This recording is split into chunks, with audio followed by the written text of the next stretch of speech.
With regards to ethical and professional considerations, opportunities, the shift towards universal healthcare aligns with the ethical principles of beneficence and justice, which are core to nursing practice.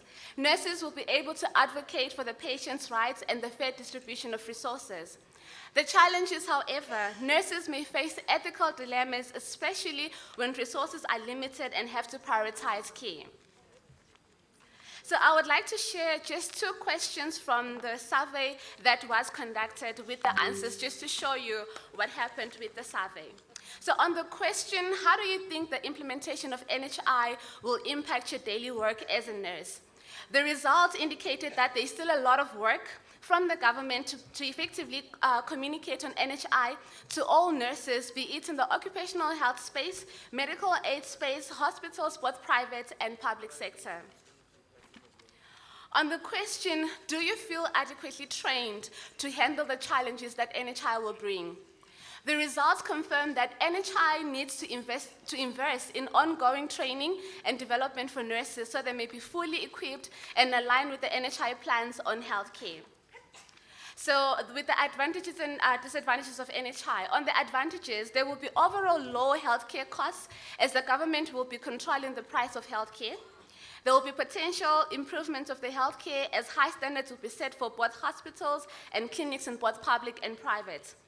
Possible improvement of the available services, including hygiene and safety in public hospitals.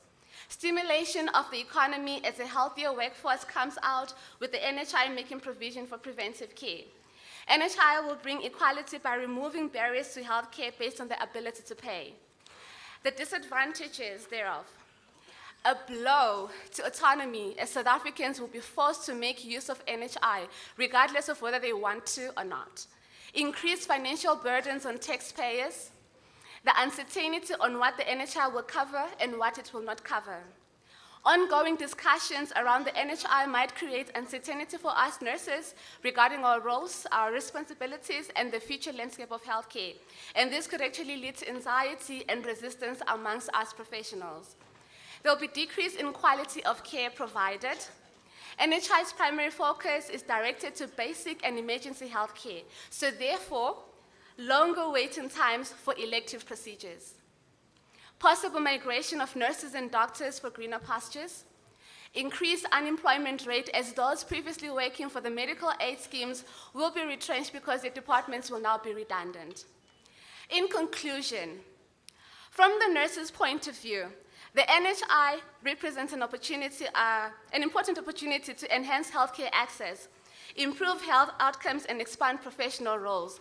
While there are clear opportunities, there are also substantial challenges that need to be addressed, including workload, infrastructural support, ethical considerations, and the need for ongoing training and development.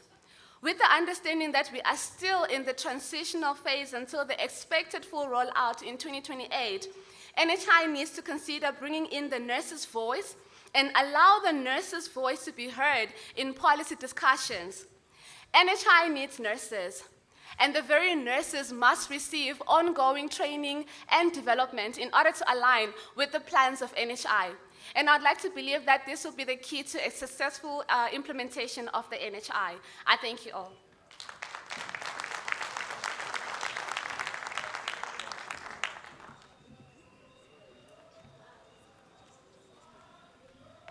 Thank you so much, Nesisa, for really taking us through NHI, more especially the disadvantages and advantages of NHI. I think people were expecting to see the presentation on the screen, but unfortunately, she was not having slides, she was just presenting. So if you need more information, I think she will make a presentation available.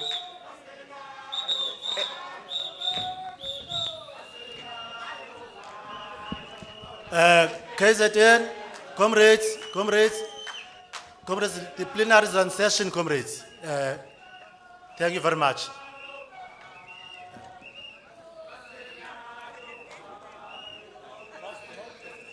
Okay, let us proceed.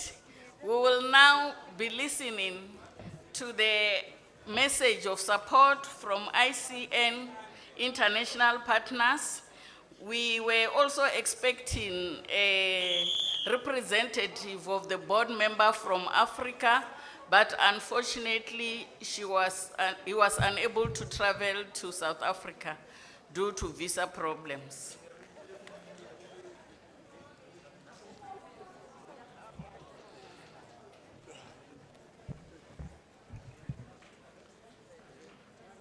Hello, everyone. This is Howard Catton, CEO at the International Council of Nurses, and I'm delighted to bring greetings to you all on the occasion of the DENOSA 9th Annual Congress from the ICN President, Dr. Pamela Cipriano, the ICN Board, our more than 130 national nursing associations from right the way around the world, representing nearly 29 million nurses.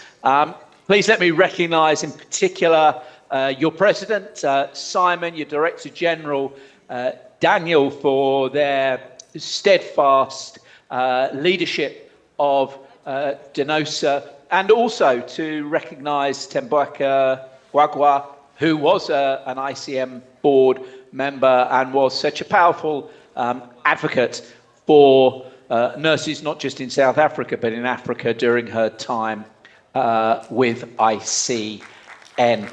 Colleagues, I'm speaking to you at a time of heightened global risk to health. The recent decisions by the US government to announce withdrawal from WHO to defund health programs, we are seeing very real and immediate impacts which concern us greatly. We have made public statements from ICN just as recently as last week. You can find those on our website. We set out the evidence, the intelligence, the feedback we have had from nurses around the world, but particularly on your continent in Africa as well, that speak to health programs for TB, malaria, vaccination programs, public health measures that have had to stop as a result of funding drying up. Nurses and other health workers who've lost their livelihoods, and the very real concerns about the immediate impacts on health, and some of which are life and death implications for people. We're also very concerned about the impact for the World Health Organization, who are now struggling to make big changes to their budget, which will impact on the work and the priorities that they do. And as we all know, so many of the big global health challenges that we face, not just infectious disease, pandemics, preparing for the next pandemic, but response to climate change, for example, rely on all countries coming together in partnership and collaboration. No one is safe until we are all safe. And that's why we have called for and asked for and hope that the decisions that have been taken will be reconsidered, and the centrality of health to all of our lives will be recognised, and that work will be supported. This is a really important period of time for the nursing profession as well. We're working on the next State of the World's Nursing Report. It will be launched on the 12th of May, and we then go into the World Health Assembly just a few days after, where we will be advocating strongly for the current global strategy for nursing and midwifery to be extended through to 2030.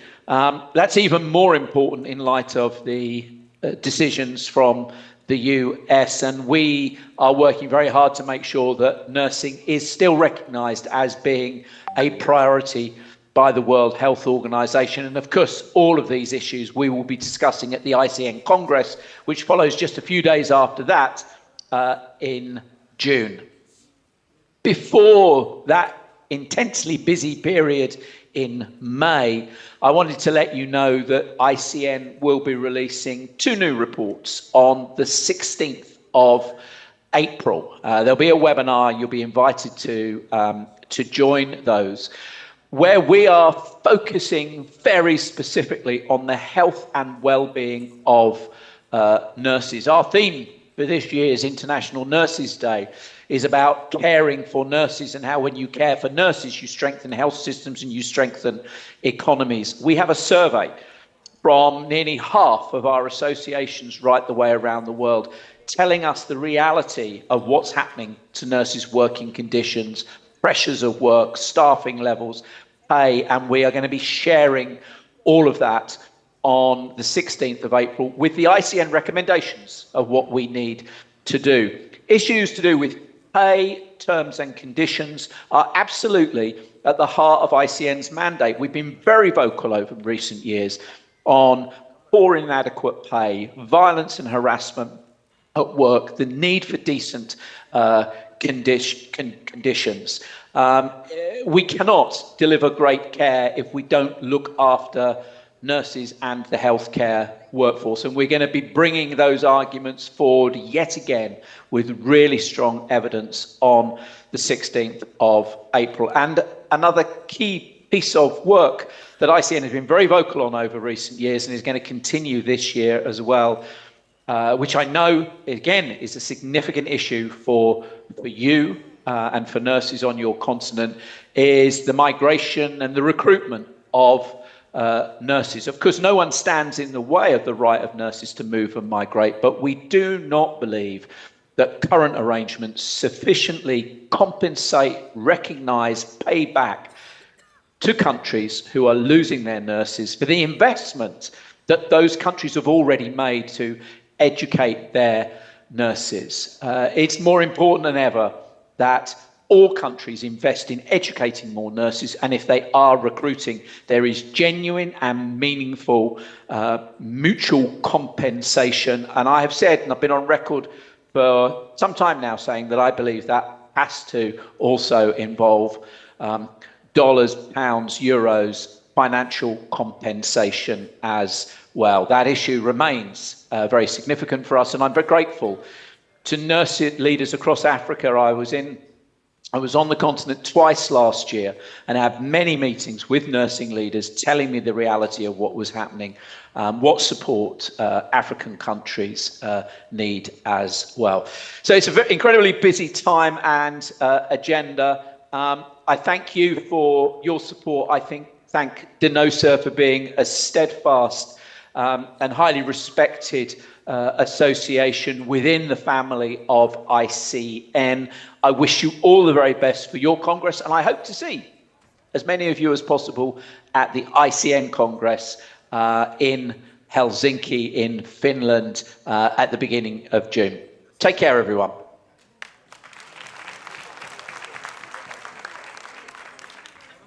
Thank you. That was the CEO of the International Council of Nursing, Howard Ketton. We really, really appreciate what he has said, more especially the issue of the Second World Nursing State Report that will be presented in May. I think we'll all be waiting to see the report. We are now moving to a second video. Our partners, the East Central and Southern Africa College of Nursing and Midwifery, the EXACON, also want to give us the message of support through the video. Thank you.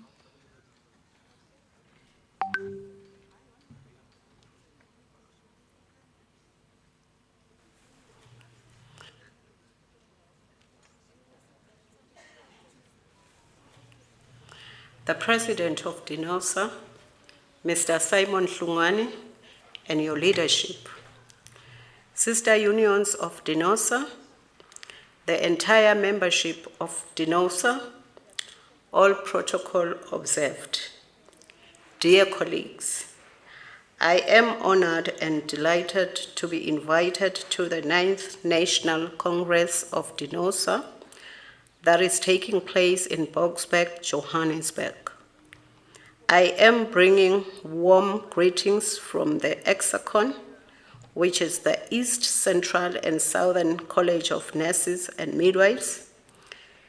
Hexacon is excited to be part of this historic occasion where you are having an electoral conference.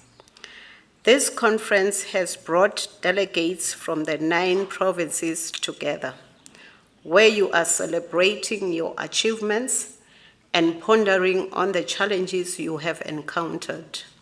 But beyond this, the lessons learned, and obviously the areas of improvement.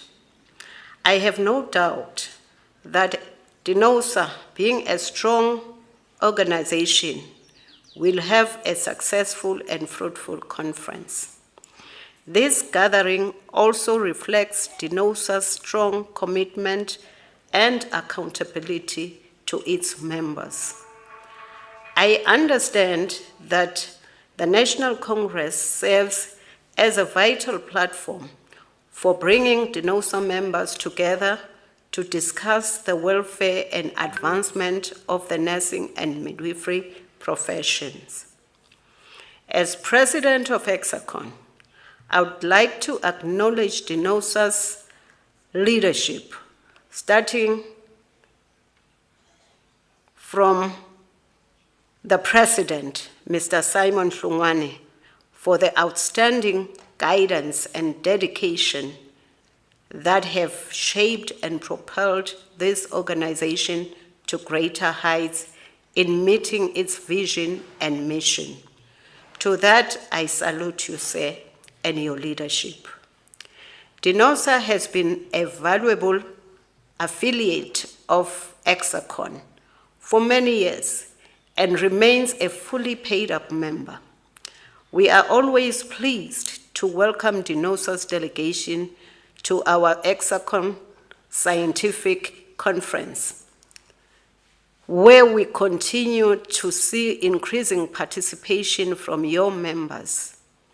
This growing presence highlights DINOSA's appreciation of these important forums for learning and networking, but most importantly, in tackling the health and professional challenges of the region. At Hexacon, we recognize DINOSA as a strong affiliate and a key partner in advancing nursing and midwifery. Looking ahead, I see immense opportunities for collaboration between our organizations, particularly in areas such as knowledge exchange, capacity building in clinical skills, research, leadership, and management. This partnership will undoubtedly benefit nurses and midwives across South Africa. I call upon all members of DINOSA to join Hexacon as members so that they enjoy the services and benefits Hexacon is providing. The East Central and Southern Africa College of Nurses and Midwives is a professional body representing nurses and midwives in 18 countries across the Hexa region.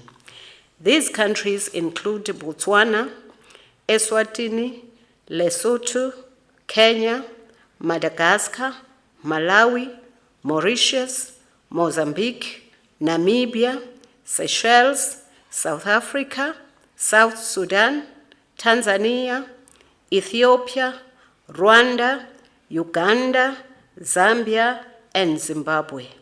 Burundi is currently in the process of affiliating.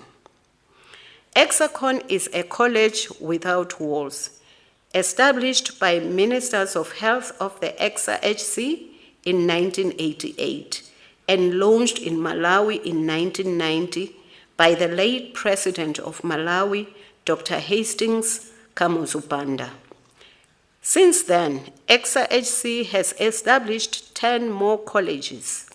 Hexacon is a coordinating agency that speaks authoritatively on professional issues affecting nurses and midwives, as well as the overall health in the region.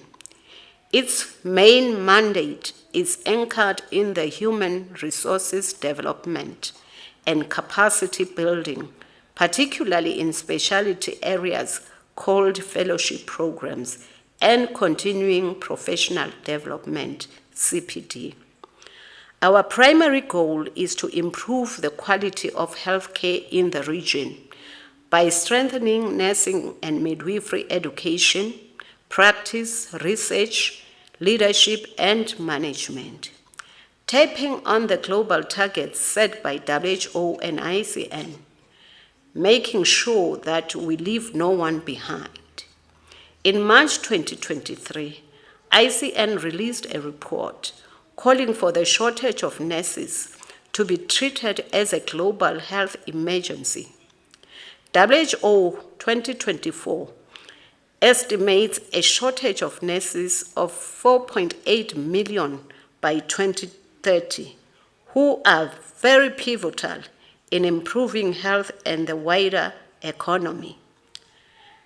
World Health Assembly Resolution WHA 7415 of 2021 calls on WHO member states to strengthen nursing and midwifery through the Global Strategic Directions for Nursing and Midwifery 2021-2025. The XRHC report of 2020 Education and Labor Markets for Nurses also produced damning results on the shortage of nurses and midwives in the region that ranges between 30 and 55%.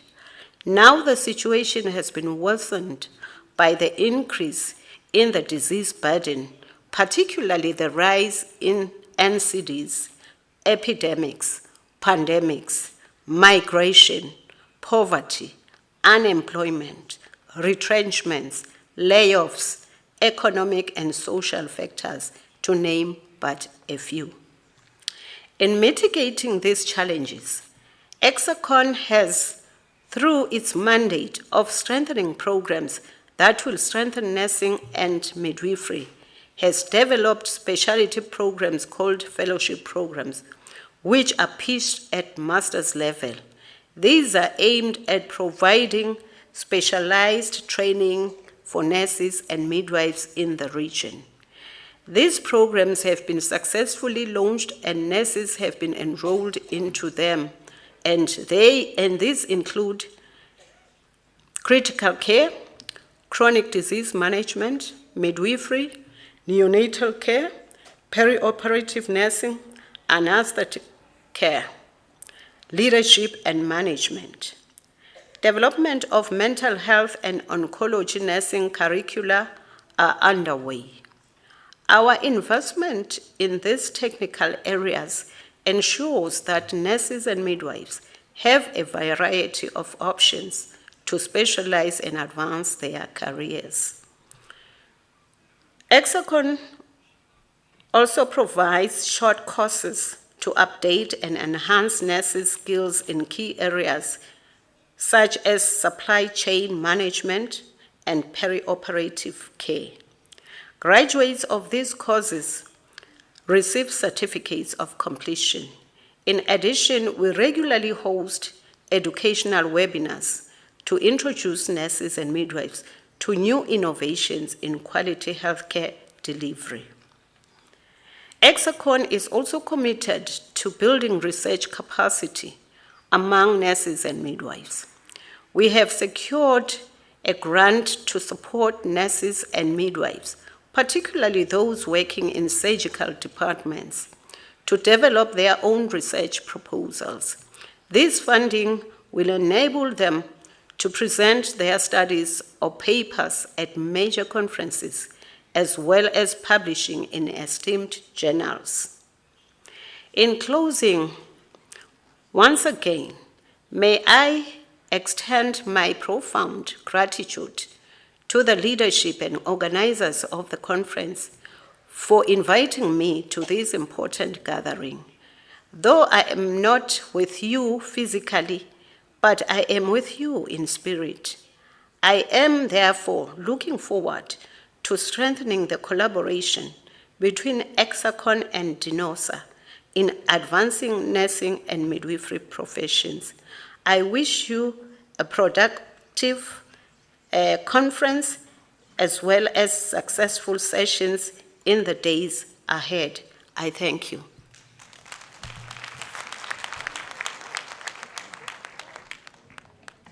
We thank the President, Dr. Glory Musibi, for a very good presentation titled Message of Support.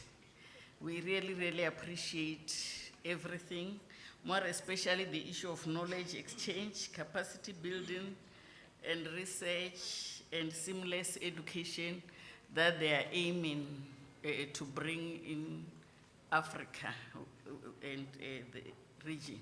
We really think that will be good. I think I haven't told you how beautiful you are. You look so beautiful and so professional. That's why we felt it is important to start with messages from professional organizations. We must never forget that DENOSA is a professional organization and also a union.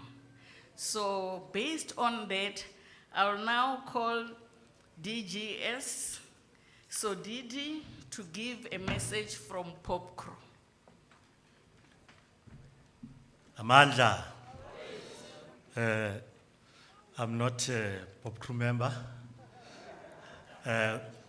DGS of COSATU and Treasurer of COSATU, we're going to advise POP crew next time to send the videos like we've been observing since yesterday. Even Comrade Matthew Parks, he sent a video. So I think the Federation must stick to its task to move with times. Talk to the affiliates so that we don't send papers like the one I'm going to read. On a lighter note, Congress delegates, I'm here standing, going to read the POP crew message. POP crew was here yesterday, but they had pressing matters, then they left the message they're going to read to the Congress. Then the NOPs requested me to read the POP crew message. I don't know why they chose me, but they chose me. POP crew message of support to the 9th DENOSA National Congress. The Police and Prisons Civil Rights Union, POP crew, extends its warmest greetings and unwavering support to the Democratic Nursing Organization of South Africa, DENOSA, as you convene your 9th National Congress under the theme, Promoting Organizational Growth through Innovation Practices towards a resilient, quality healthcare, and effective member service. This gathering is a testament to DENOSA's ongoing commitment to the empowerment of the nursing profession, the advancement of quality healthcare services, and the protection of workers' rights in the face of evolving challenges. As a fellow trade union dedicated to the well-being of workers, in particular nursing professionals, we recognize the critical role that nurses play in our society and the need to continuously advocate for better working conditions, fair remuneration, and access to necessary resources. Healthcare workers, especially nurses, remain the backbone of our country's healthcare system, providing essential services under difficult and often strenuous conditions. Their dedication and sacrifices do not go unnoticed as they continue to serve with professionalism and compassion, even in environments where resources are limited. POP crew acknowledges the ongoing struggles that nurses face, including workforce shortages, leading to overwhelming workloads, budgetary constraints affecting healthcare services delivery as one of those contributing factors. Occupational health hazards, including workplace violence and exposure to diseases, is affecting nurses. Mental health challenges due to high stress working environments is also affecting nurses negatively. We stand in solidarity with DINOSA in demanding improved working conditions, fair wages, and stronger mental health support structures for healthcare workers. Just as we continue to advocate for the safety, dignity, and well-being of police and correctional services officers, we believe that healthcare workers deserve equal attention and prioritization by the employers both in private and public sector respectively. The challenges faced by workers in the healthcare, policing, and correctional services sectors highlight a common struggle. That means the impact of austerity measures and budget cuts on essential public services. Underfunding in these critical sectors undermines service delivery, places immense pressure on workers, and ultimately affects well-being of the communities we serve. POPCRO strongly supports DINOSA's advocacy for better staffing, sufficient funding for public healthcare, and policies that prioritize healthcare professional safety and well-being.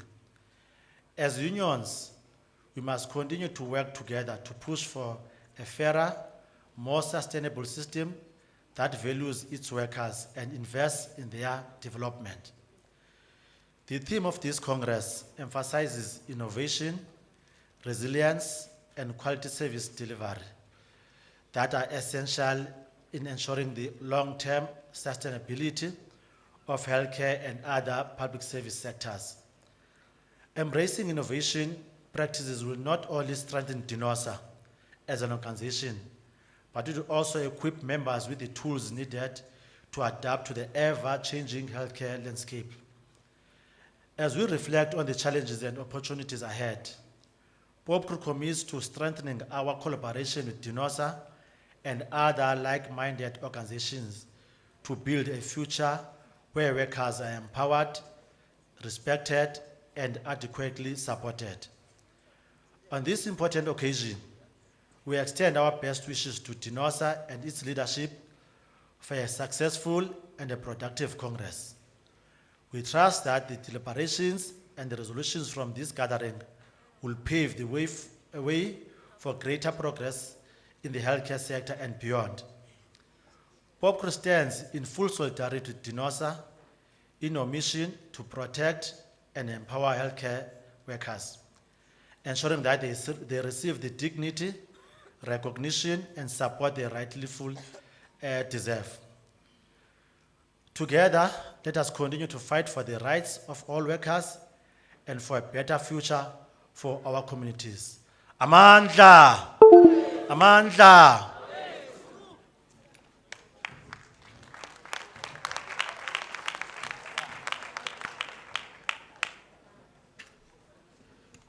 Amanda. Amanda. Manda. Manda. Manda. Okay, we are now moving towards nursing education and nursing practice. The South African Nursing Council is here, and I know that we were expecting the presentation on nursing practice later, but I think it will be in order to start by having a presentation on nursing practice, then nursing education. I will therefore call Prof. Sibusiso Zuma from the University of South Africa.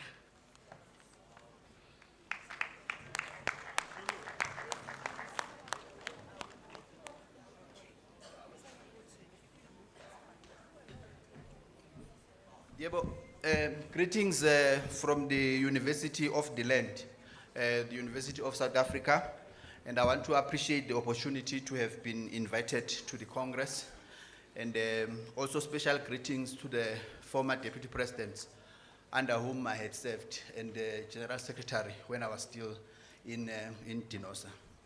Thank you. I was asked to speak on the state of the nursing practice. And then my presentation is going to be looking at the background, the South African Nursing Compact of 2011, and then the state of nursing practice, and then I'll also just reflect the nurse's voice on what do they think about the state of nursing practice. Then I'll then conclude with the recommendations. So, in the South African context, when we are talking about nursing practice, we are talking about an area in which nurses are practicing. So it cuts across all settings, from a mobile clinic point up to the quaternary services. So, with the advent of democracy, nurses were said to have been in crisis, and then the president called what was called a nursing summit. And then there was a nursing compact, which was a roadmap for nursing in South Africa. What did it say?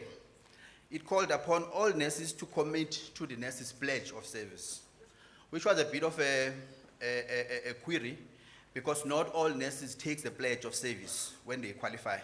If you attend graduations, you will see when it's time for the pledge of service, the enrolled nurses sit down, but the professional nurses will take it. So this conference resolved that all nurses shall commit to the nurses' pledge of service. And I believe, unfortunately, it is not like that currently. From that decision of 2011 up to today, the nursing auxiliaries and staff nurses, in my understanding, they still do not take the pledge of service. And then you wonder, how can they then offer quality service if they have not pledged their commitment? So this conference also called for the establishment of dedicated nursing structures with executive decision-making powers at national, provincial, and district level. It also called for the development of staffing norms, funds, and fill the vacant post. It then also called for creation of a positive practice environment. But it also said nurses must be issued with a complete outfit. So those were the resolutions of 2011. So what has happened so far? Or if you are to ask, what is the state of nursing? Yeah. Well, I'm saying, you can say that the state of nursing practice in South Africa, it is good and safe, where there is adequate management and resources. But it is suboptimal and unsafe, where there is inadequate management and resources. So my discussion today is based on 4 research projects, which I have completed in terms of nursing practice. One of them was the evaluation of nursing practice in 9 provinces. Second one was the assessment of contributory factors to patient safety in private hospital, and then the other was in public sector. But finally was the presentation on the perceptions of the operational of the newly qualified nurses by operational managers. So in terms of the compact, what is good is that there are now appointed nursing directors at national, and out of the 8 of the 9 provinces, we do have that one. So I think that is good. But on interviewing the participants, these were their voices. They said, we are mostly not involved in the appointment of institutional heads of nursing. They also said, here, there's a prevalence of appointments of heads of nursing not meeting the OSD requirements, as well as not possessing qualification in nursing management. And all this talks to the state of nursing. They also said there is no standard monthly reporting on indicators to measure nursing efficiencies. They further said there are no nursing procedure manuals developed jointly by the NEI and the clinical facility. So the student will come from a college with the procedure manual and go to practice and find a different procedure manual. And this is also contributing to the state of nursing in South Africa. So when we then went to the hospitals, they raised some points to say for them, the state of nursing is good when there is supportive management. And one of them said, if we can have a person who can come and say, hi, I was just checking on you, you are working hard and thank you. Just that. Then the other ones then reflected on unsupportive management. They said, a big problem, managers have a problem not in this hospital alone. They do not act immediately when problems are reported, but when something happens, they come quickly because they know they are also involved. They then said they give people the post by favoritism. You don't get the post because you have an insight for that department. We then spoke to the nurses themselves. Then this one says, I was taken to do a 2-week crash course. And with that little knowledge, I was expected to nurse a ventilated patient. You understand? Now what good am I going to do for this patient? Then this one says, it's not that we don't want to work, because in practice we also find the ones that are said to be radicals. So they say, it's not that we do not want to work. We want to work, but we want to work in a proper way. That will not harm the patient and that will not harm our qualifications as well. And not to be subjected to this oppression. Because if something happens, I will be alone to answer to council. They don't even come to support.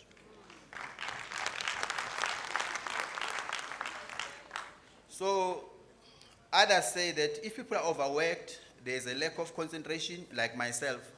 I have not eaten for the whole day. Now, how can you work effectively when you are tired?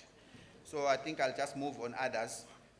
But I also raised the issue of the lack of human material resources. They say the stock they give us is not enough. Sometimes we do not have linen savers.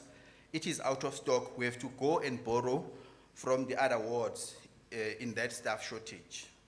So I think, as you can see, there were many submissions that they made, but some of them I will pass them because of time.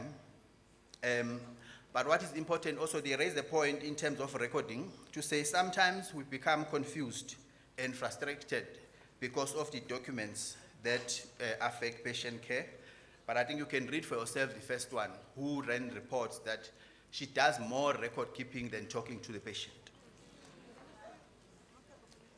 Poor supervision. Some nurses neglect the alarm settings and sometimes ignore the alarm when it rings due to increased workload, and all others that you can see there that are listed. They also raised the issue of non-adherence to protocols, and I think you can see for yourselves what was their inputs.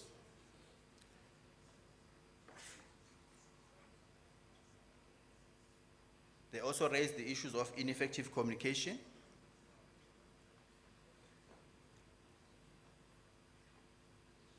They also raised the issue of inadequate safety of the audits. So here they say, safety audits are carried only after the discharge. Thus, staff adequacies are not picked up early for rectification. So it would be nice if audits were conducted while the patient is in hospital so that we can address the problems. So this was the view of the operational managers on the state of the newly qualified nurses. But I think then for me was to then make recommendations to say provincial nursing directors, in my view, needs to be empowered to lead nursing and standardize nursing practice in their provinces. But we also need to make sure that there's what we call a national Safe Care Saves Lives campaign. In our times, it was safe staffing saves lives. But I think if you say Safe Care Saves Lives, you get support from all the stakeholders to actually make a difference. We also need to ensure that the nurse managers are developed. Because in my view, I think,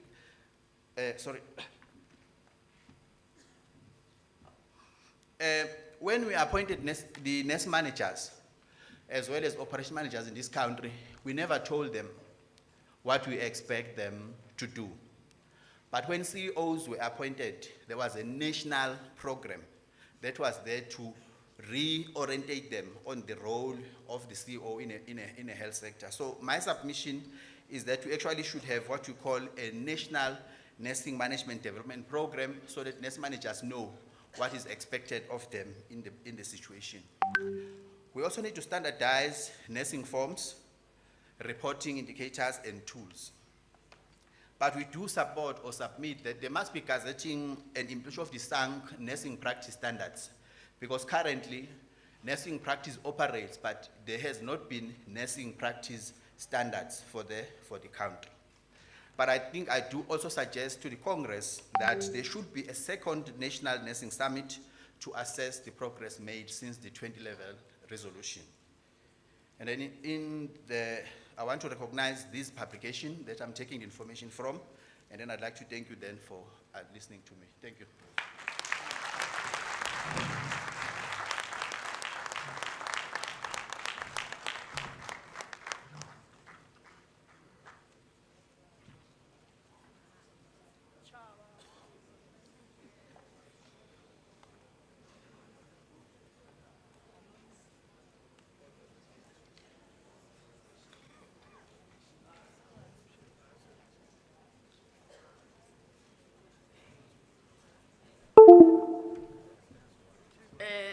Thank you, Prof. Yeah, now I understand, you know. One can see that once a union member, you will always be. Even the results of the study really showed that you went deeper. You didn't just go, you know, topical. You went deeper to understand what are the nurses' experiences, what are their views. So we really, really appreciate studies like that. And we think that if the NOSA make education fashionable, we're gonna really change nursing practice.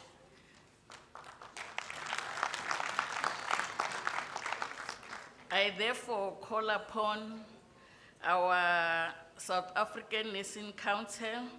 They are here to present on CPD program and also on recently regulated student lecture ratios. I'll then call Dr. Chabalala and Dr. Langa on the platform. They will tell us who is coming first, whether CPD or student lecture ratios. We really, really appreciate you being here, and we love our South African Nursing Council and would like to hear from them.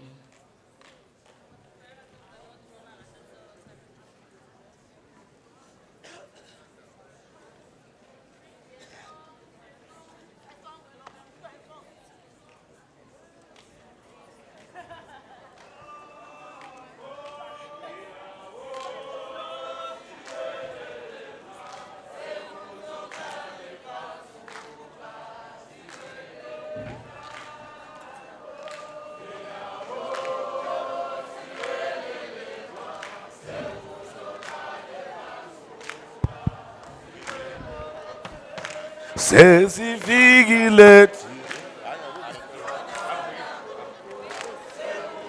Jayu bazuka iyeleni ta Bafansi Kale bazuka Tambo Ayiwelele Sekuzakale bazo Tambo Ayiwelele Sekuzakale bazo Sesifikile thina Bafana bomkho Sekuzakale bazuka iyele Sesifikile thina Bafana bomkhondo Sekuzakale bazuka iyele Tambo Ayiwelele Sekuzakale bazuka Tambo Asiwelele Sekuzakale Sesifikile thina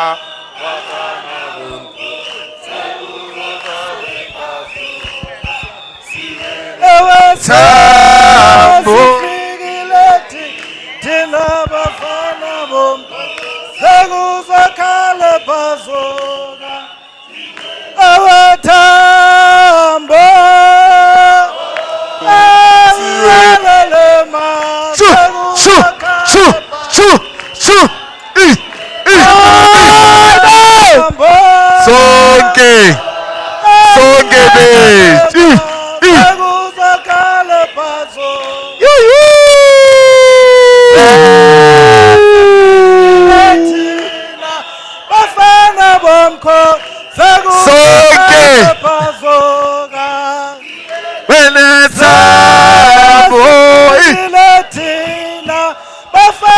bomkhonza kusakale awethambo ayelele maze kusakale bazoka awethambo ayelele maze kusakale bazoka ngoba sesifikile thina sekuzakale bazoka sesifikile thina bafana sekuzakale bazoka awethambo ayelele maze kuzakale bazoka ethambo ayelele maze kuzakale bazoka sesifikile thina bafana bomkhonza sekuzakale bazoka sesifikile thina sekuzakale bazoka awethambo ayelele maze kuzakale bazoka awethambo ayelele maze kuzakale bazoka ngoba sesifikile thina sekuzakale bazoka sesifikile thina sekuzakale bazoka awethambo ayelele maze kuzakale bazoka awethambo sekuzakale bazoka sesifikile thina bafana bomkhonza sekuzakale bazoka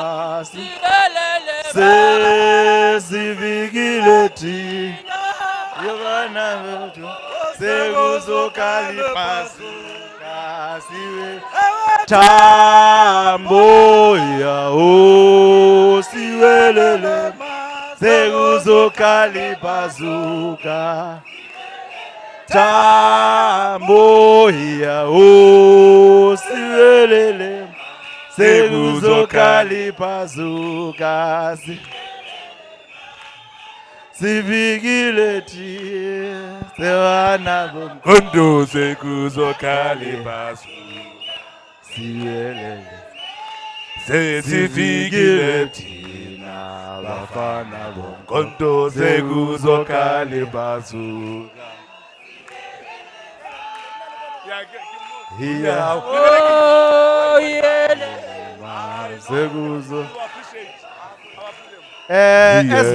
As we sit down, ubunese buyasetshenzelwa. As we sit down, ubunese buyasetshenzelwa. Halala buyasetshenzelwa. Ubunese buyasetshenzelwa. Halala buyasetshenzelwa. Halala iyasetshenziswa halala iyasetshenziswa ubunese buyasebeletswa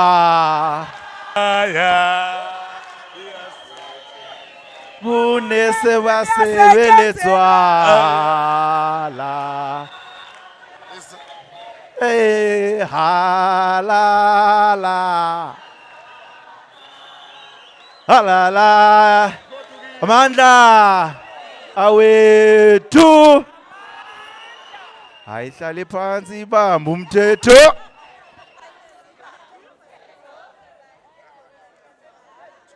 Wow, good morning. Colleagues, good morning. Amandla, Awethu. Amandla. Viva Tinosa, viva. Viva Tinosa, viva. On that note, ladies and gentlemen, I would like to greet everybody. Greetings to the president of Tinosa and the colleagues. Greetings to the healthcare workers, the doctors, the nurses, the lecturers, and to everybody. Good morning, ladies and gentlemen. Dumelang. It is a great honor to be here today in Tinosa Congress as a South African Nursing Council. I'm Dr. Matilda Chabalala, Senior Manager, Lena Affairs, South African Nursing Council. My job today is not very big. I'm here to present or to talk about the lecturer-student ratio. However, I will add some few burning issues that I have to address or to talk about, as I'll be talking about the students.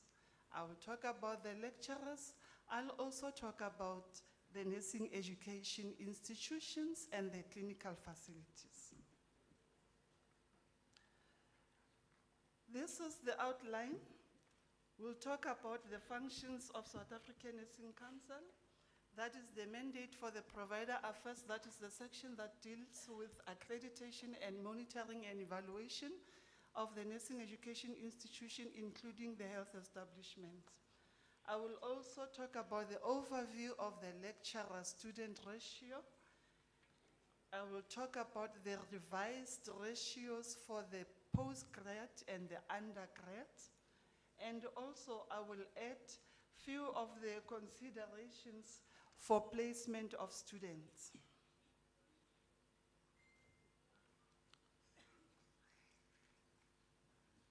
The mandate of South African Nursing Council, or the functions of South African Nursing Council, we are a statutory body which functions in the term of the Nursing Act, that is our Act, Act number 33 of 2005.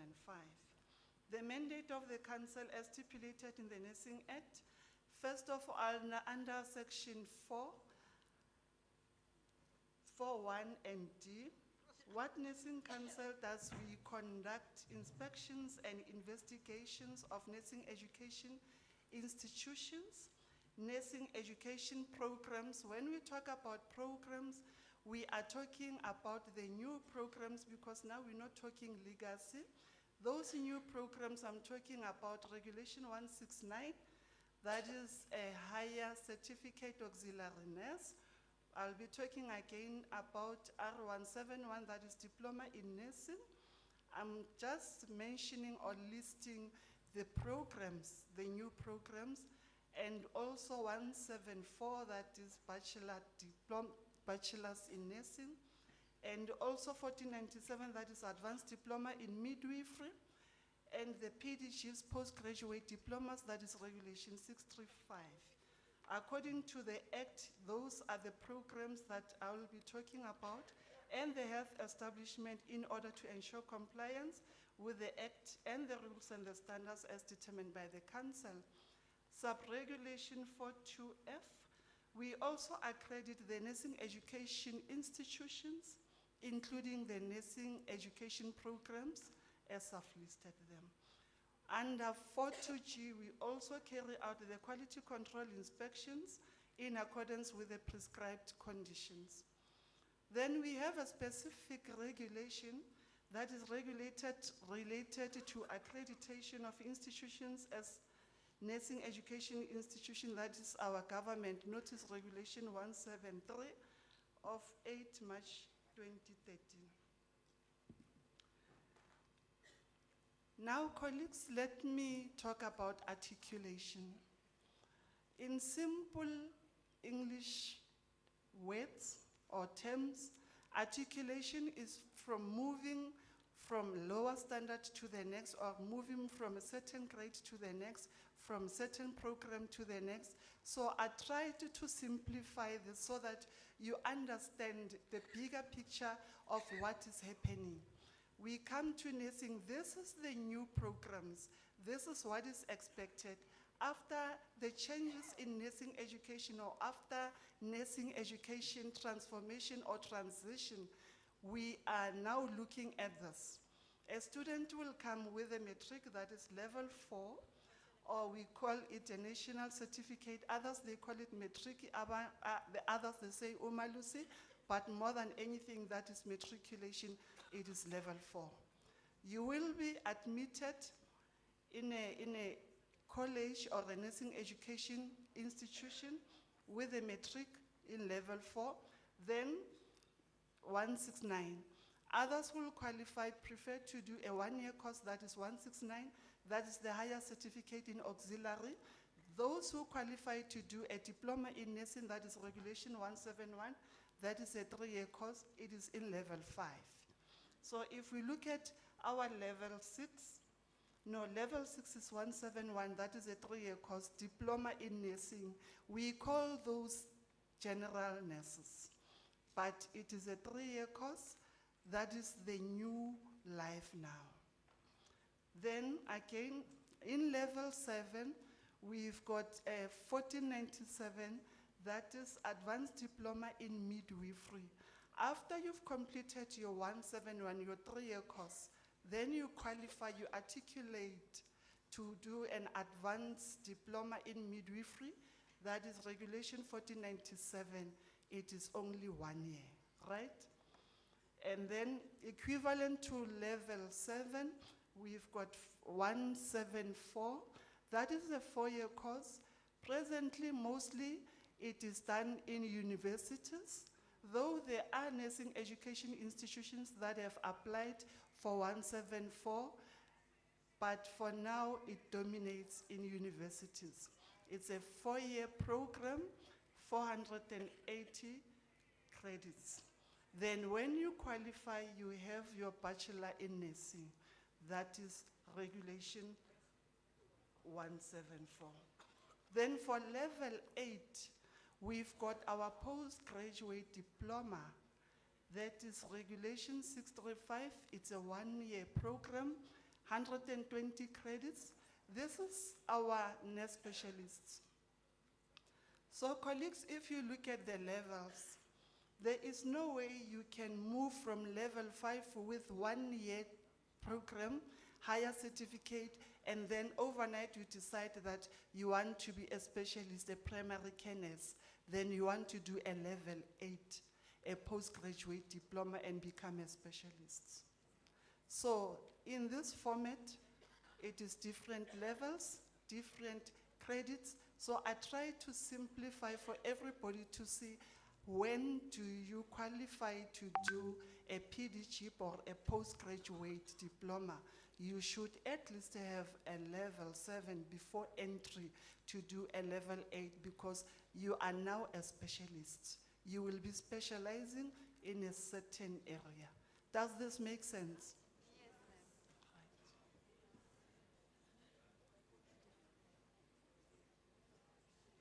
All right.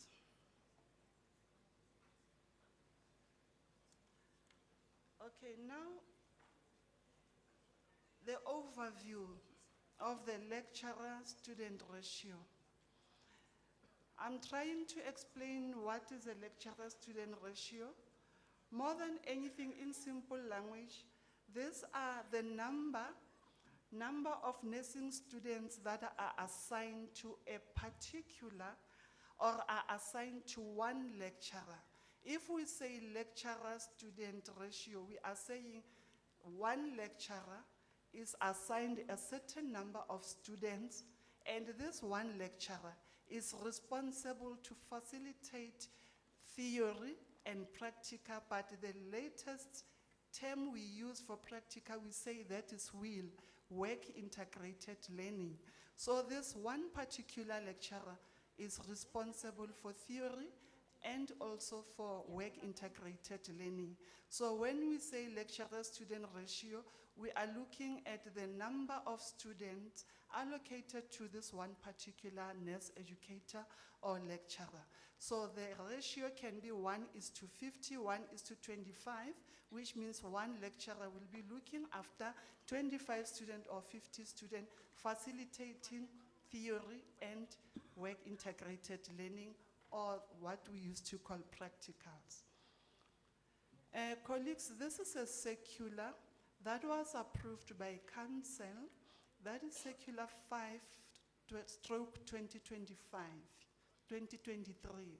This circular was approved by Council, the meeting that was held from the 30 to the 31st of March 2023, and this circular, the revised lecturer student ratio, it was approved.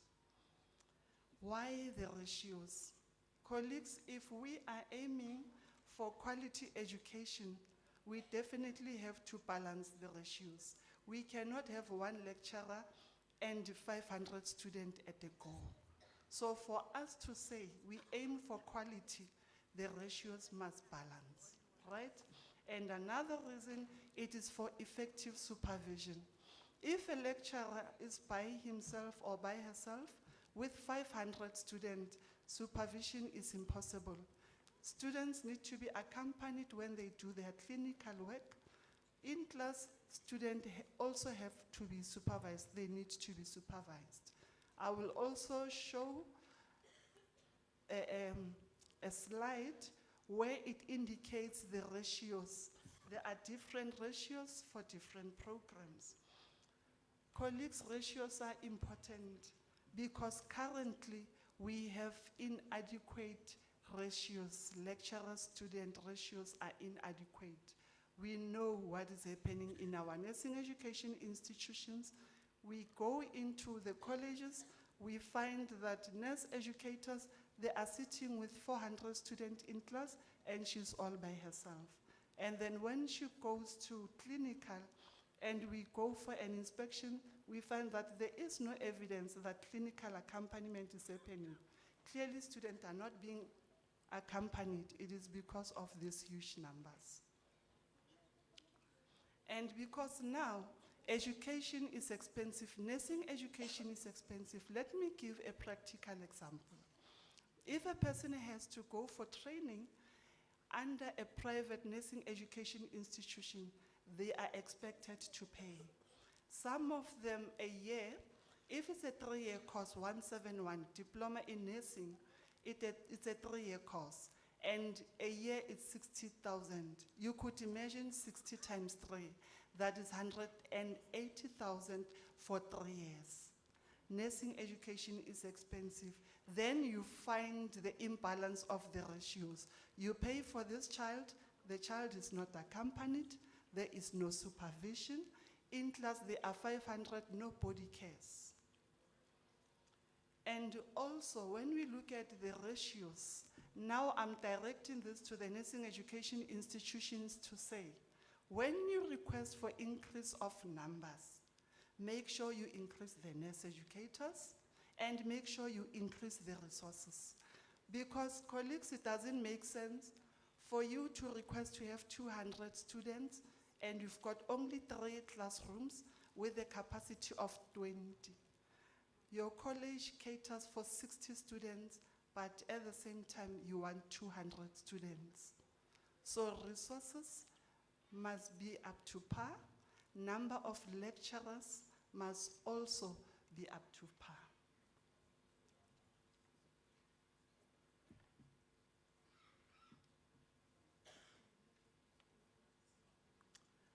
Okay, now let's look at the slide where the revised ratios for the undergraduate programs talk to us.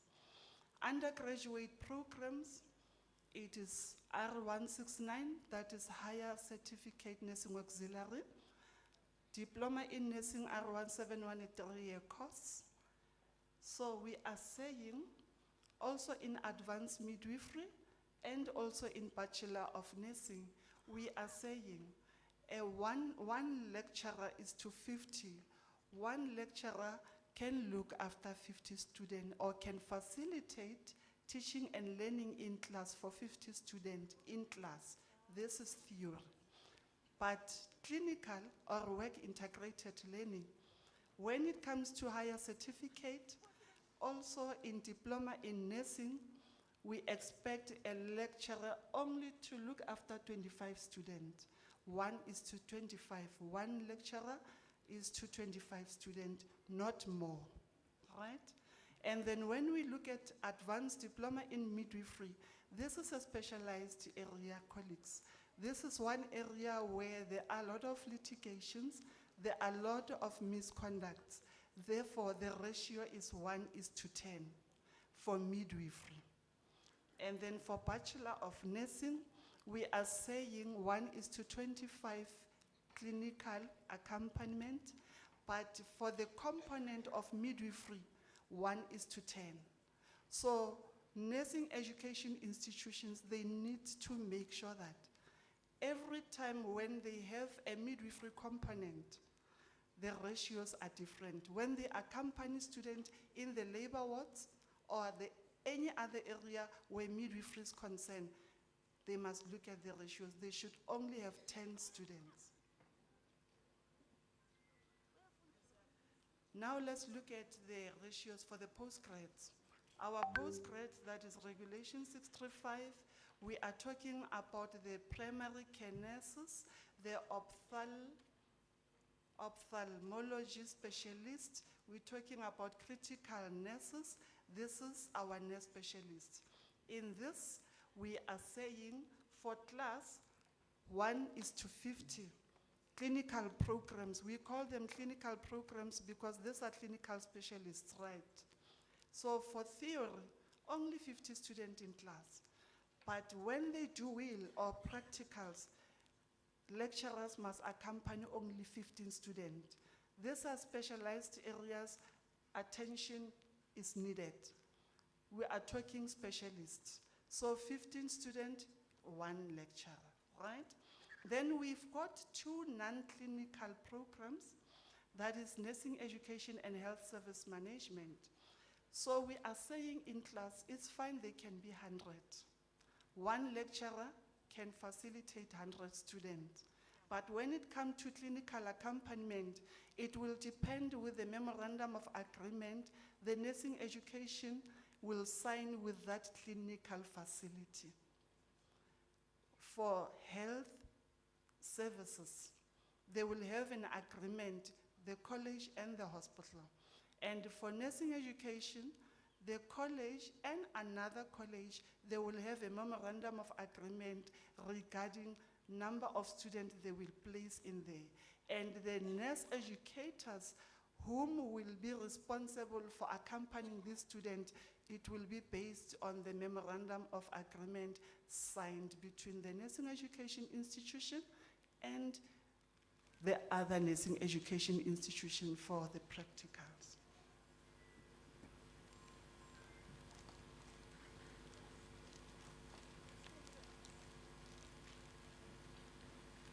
Right, now let's talk about the implications thereof. We are saying the nursing education institutions, they must make sure that the teaching workload distribution is realistic and is fair. Let me simplify this. If you are in a nursing education institution, you've got 2 lecturers, or maybe you've got 3 lecturers, and you find that there is this 1 lecturer, she teaches 5 modules, the other one teaches 2 modules. Hi, nna kgale ke le mona, I've been teaching this for long. Ba bantšha a ba etse dilo tse di ngata. It cannot be like that. Work distribution should be fair, and it should be realistic. Different programs, different modules, they've got different weightings. We've got modules, let me give an example with R1713 3-year program.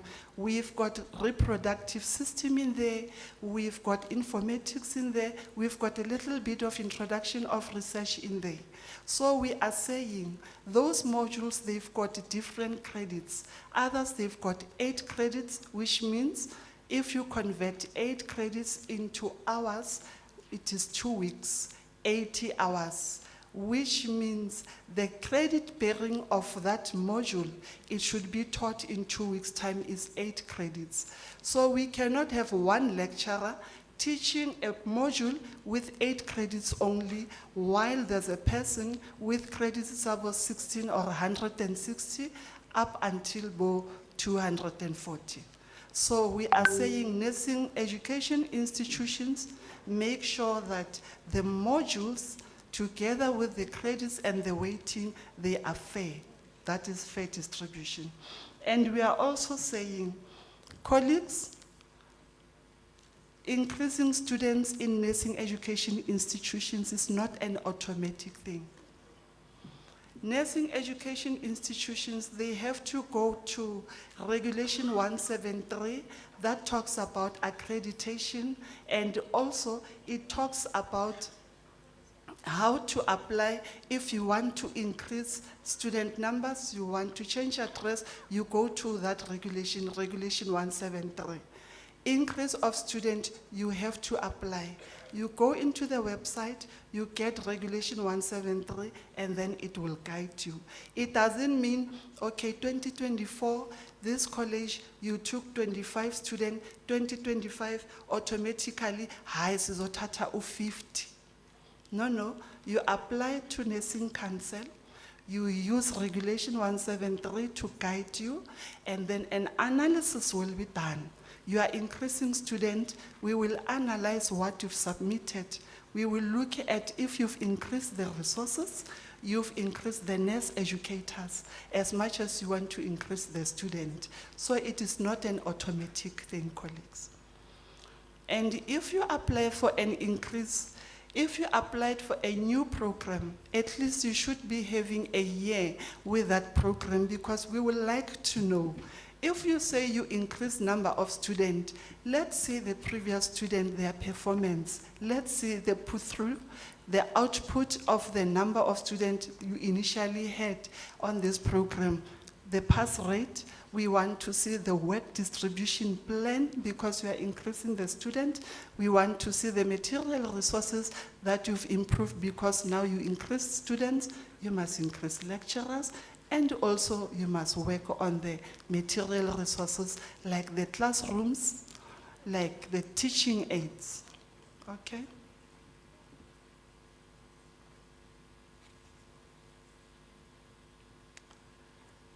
All right, colleagues, this is an additional slide to make it clear to say, what does Nursing Council expect if a nursing education institution apply for accreditation or want to increase students, or they are applying for a program, or they are applying for a new program, or they want to add other facilities? We are saying if you're applying for a program or additional information, let's start with application of a curriculum. This is a new school, you want to start afresh. We are looking at the support letter, the Provincial Department of Health, the letter of support. Even if it's an old college, for the new programs, for us to accredit and do the visit and start analyzing the curriculum, you apply to Nursing Council. Firstly, you have to produce a support letter, provincial support letter. This letter, you will get it from the Department of Health. They will say to you, we agree for you to have R171 and R169, then they will give you a support letter. That letter, we expect to see it when you do an application. And another point to add on those applications under the support letter, we expect the support letter to indicate the programs. Isn't it the National Department of Health is supporting you?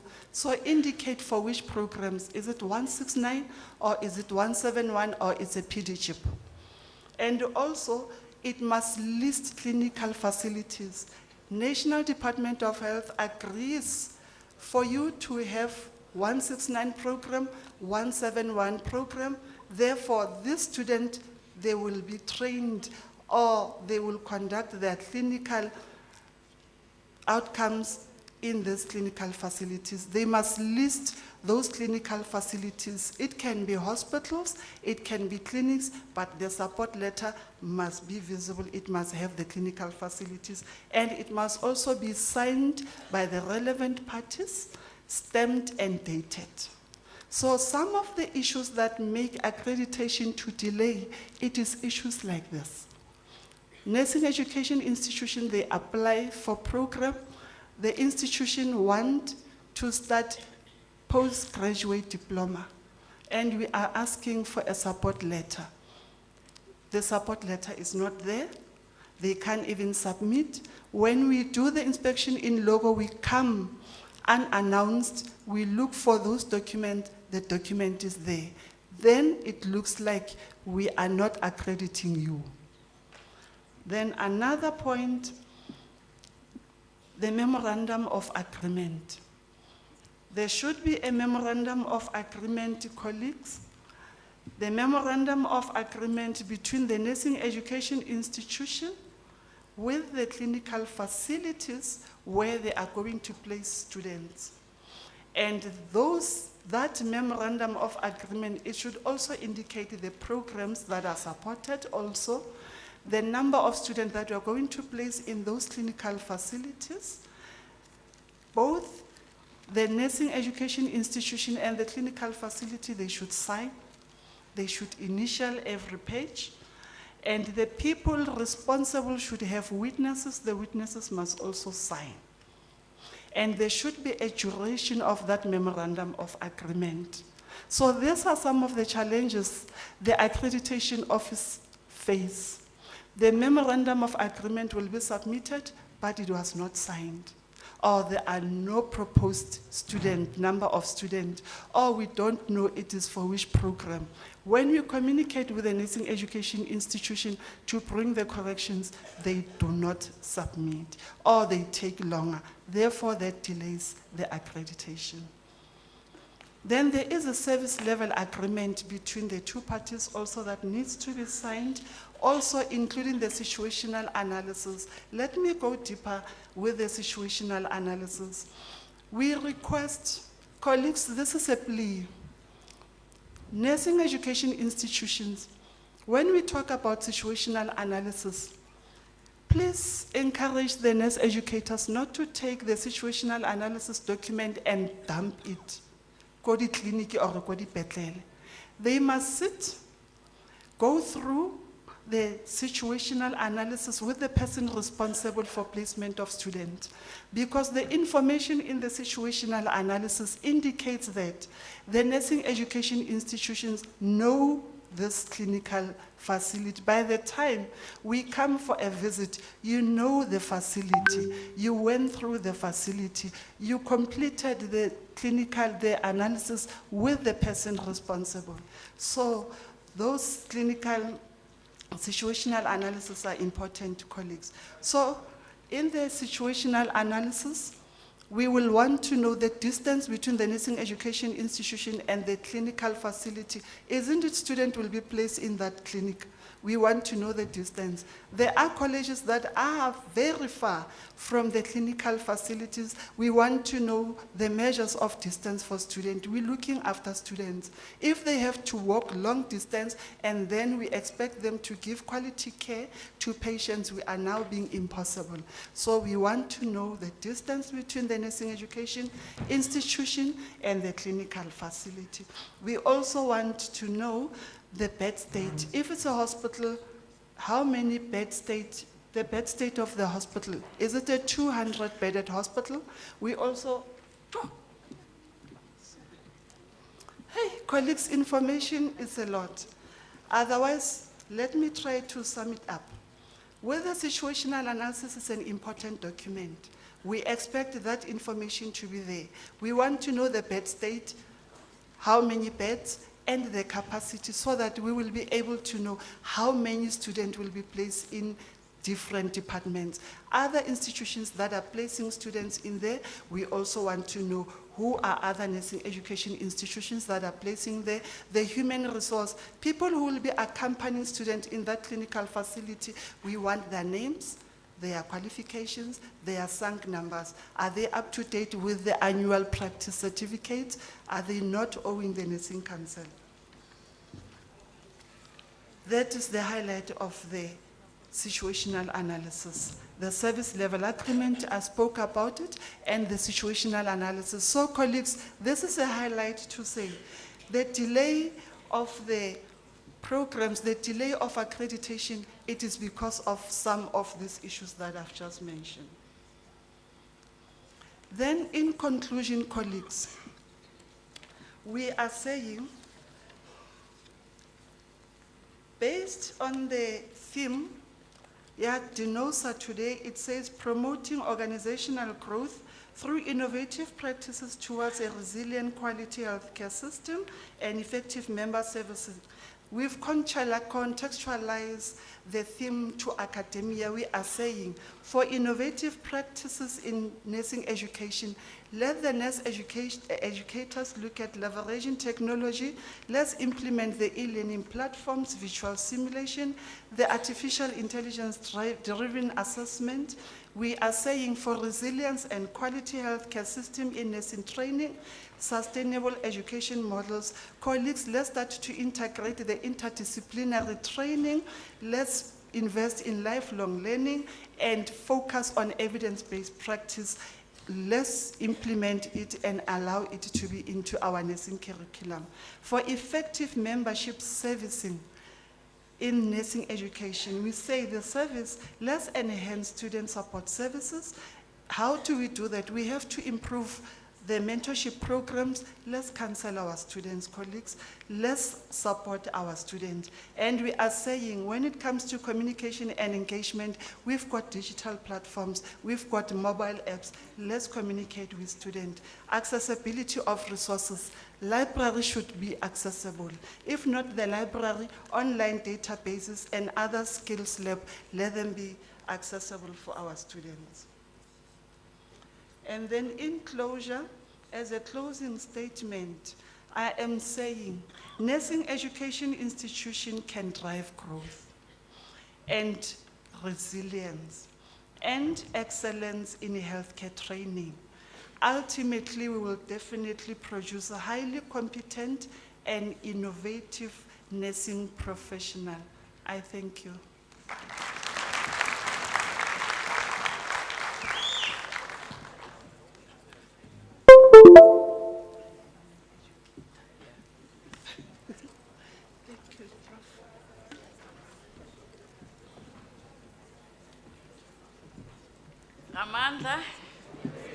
Amandla, you know, we doctors and professors, you mustn't give us platforms. If you give us platforms, we want to teach, we want to give you everything so that you can pass the exam. So we're really good at that. So I really think for now, we will invite the IEC to just come and update us. Thank you. Gauteng?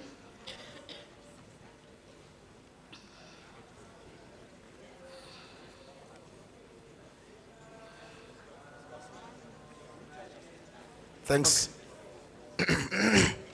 Thank you very much, Chair. Chair would want to indulge yourselves on the logistical challenges that maybe we want to raise before you proceed, Chair, if you allow. Thank you. Thanks, You Chair. may proceed. Chair, maybe let's start maybe with the issue of maybe announcements on the IEC issue, because as we'd have agreed maybe yesterday that in the morning, the issue of IEC should have been addressed. But if there are delays or changes, Chair, we believe that the table should assist us in communicating or informing us on those changes so that we can be able to know on what is happening and so on. But we appreciate that the IEC is coming now. That is the first point, Chair. Second point, Chair, is the issue of the steering committee, that we are pleading also with the table to say that maybe can we create some sort of a communication platform It can either be through WhatsApp or whatever the case it might be, so that our members of steering committee, if there are issues that arises that needs attention, they can be able to be canvassed as simple, because currently there's no communication. And when you ask our delegate or deployed comrade who's supposed to address the issues in that committee, there's no platform created, Chair. But we're pleading that let us create that communication so that we ease those challenges. And lastly, Chair, is the issue of wanted to check with other provinces, because currently, Chair, Gauteng is experiencing gastrointestinal problems.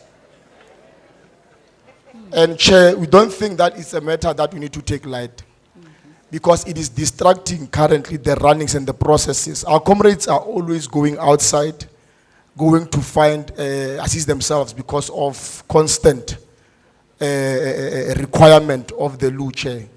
And also, Chair, while we are raising this aspect, we are healthcare workers and want to plead to say that I think your loperamides and buscoppers, they need to be made available, Chair, on the medics, so that they can assist us in such a process, Chair. And then the other thing, Chair, lastly, as I'm descending, it is that we have noted that the hotel, it is giving us only 1 bottle of water. And now, if we are constantly going to the loo, Chair, with the challenges of GIT, losing water, Chair, with 1 bottle, we won't succeed. We are pleading also that can we also expand on that tender to say that can we please get more water so that we can be able to rehydrate ourselves. Thank you very much.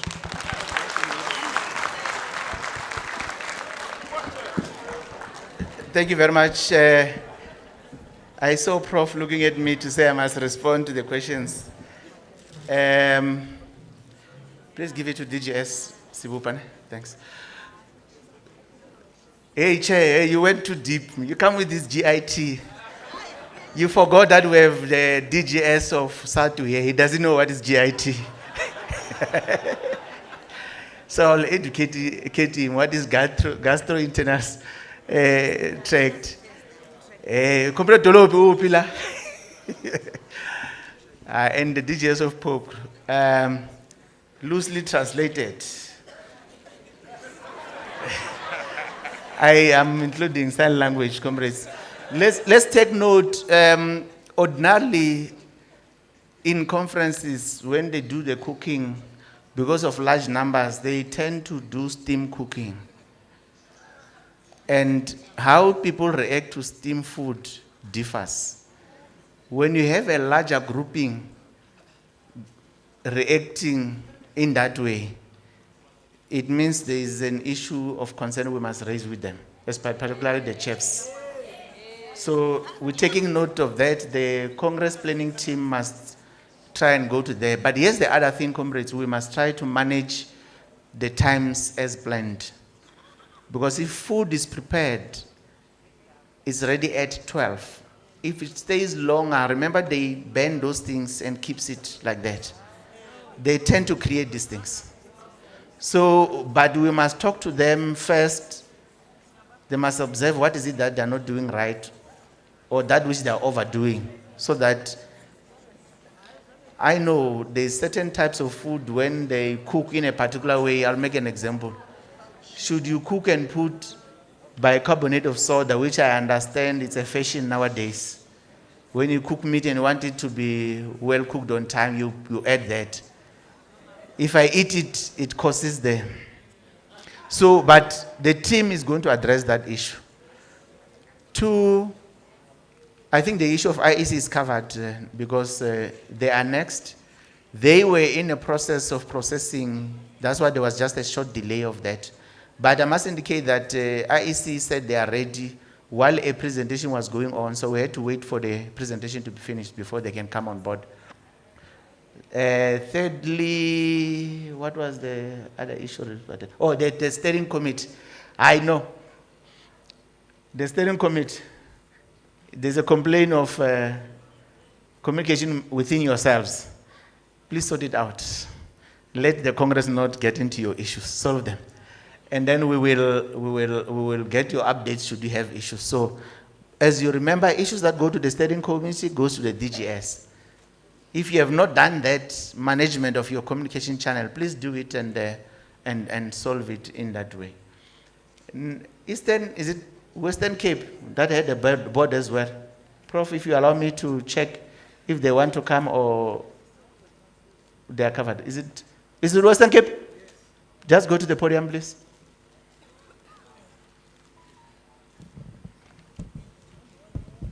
Hey, and I hope, did I cover all the questions?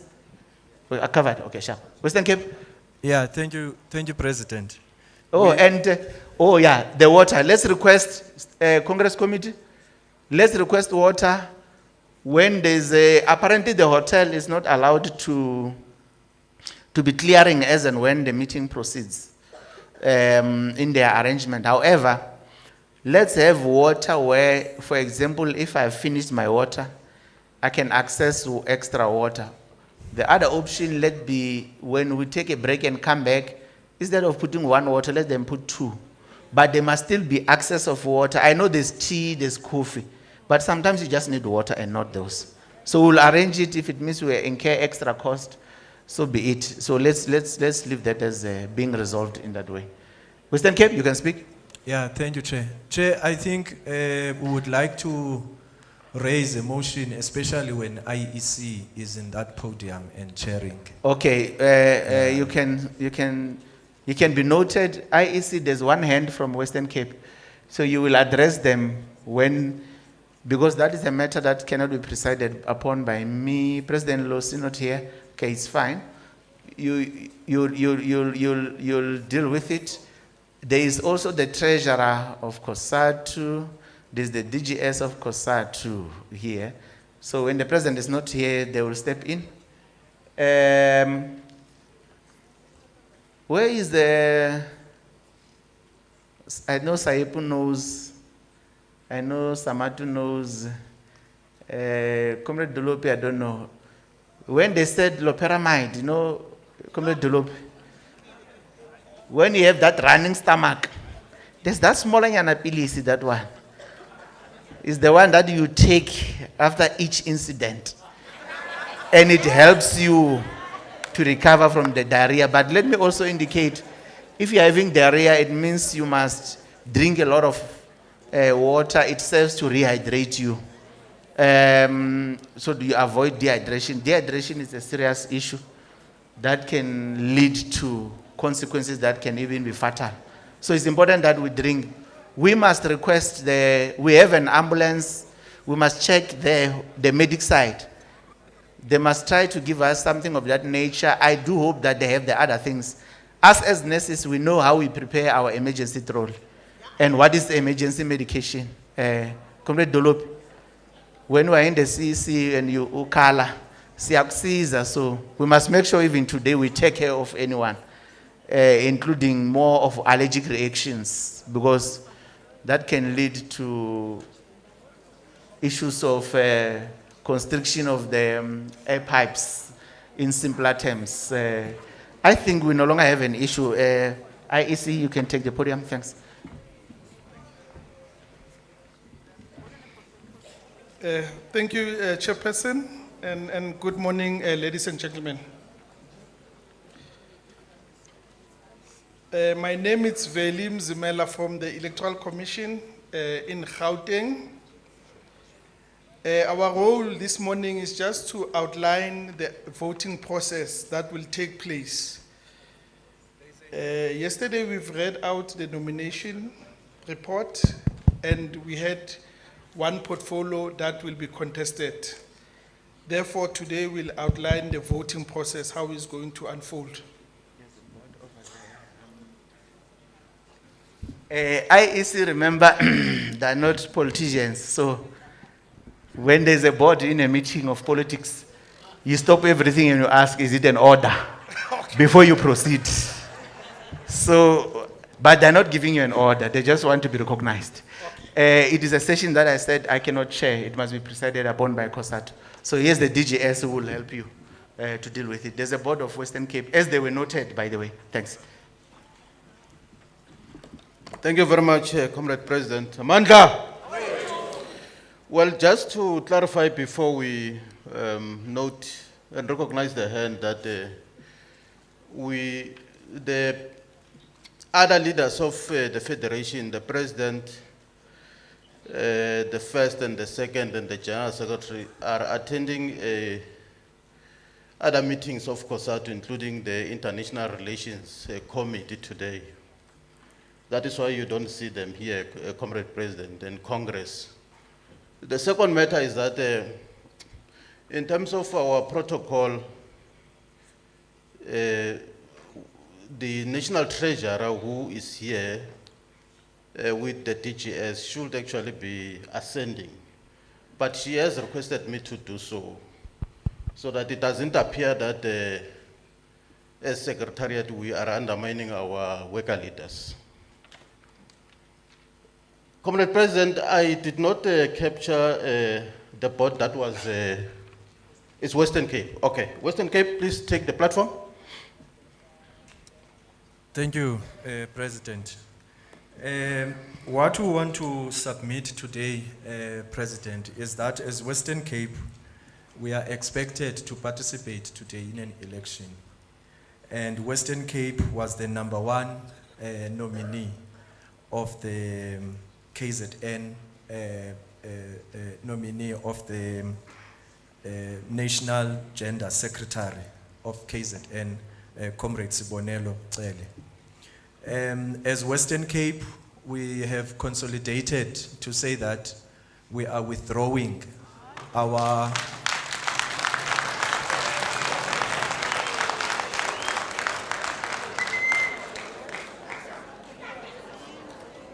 So as Western Cape, we have consolidated to say that we are withdrawing our nomination for the Gender National Secretary of Comrade Sibonelo Cele, who is from KZN. We are withdrawing with our decisions that we have taken, and it allowed us to talk at least overnight to come to that conclusion. Rightfully so, the expected next action was to write a letter after this. And the letter has been written and it has been forwarded to the IEC. Okay. Thank you, Chair. All right.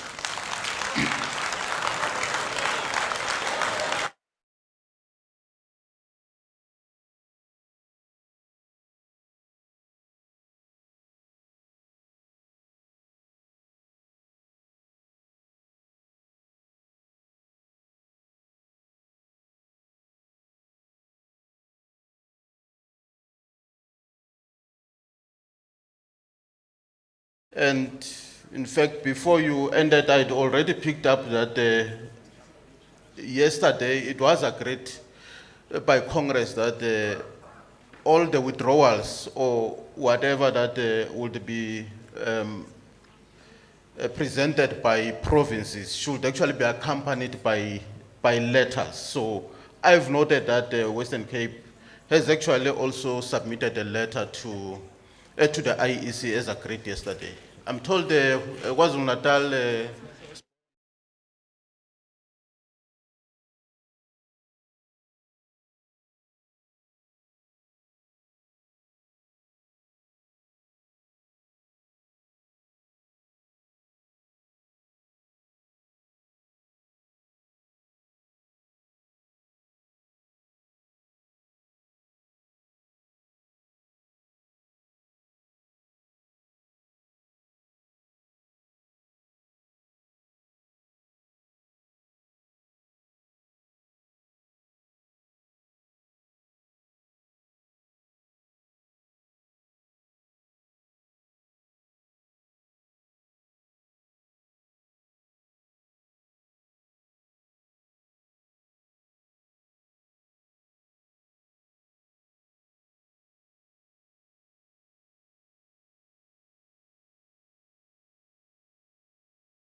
Senze ngendlela esijwayele ngayo ukwelcome the SG.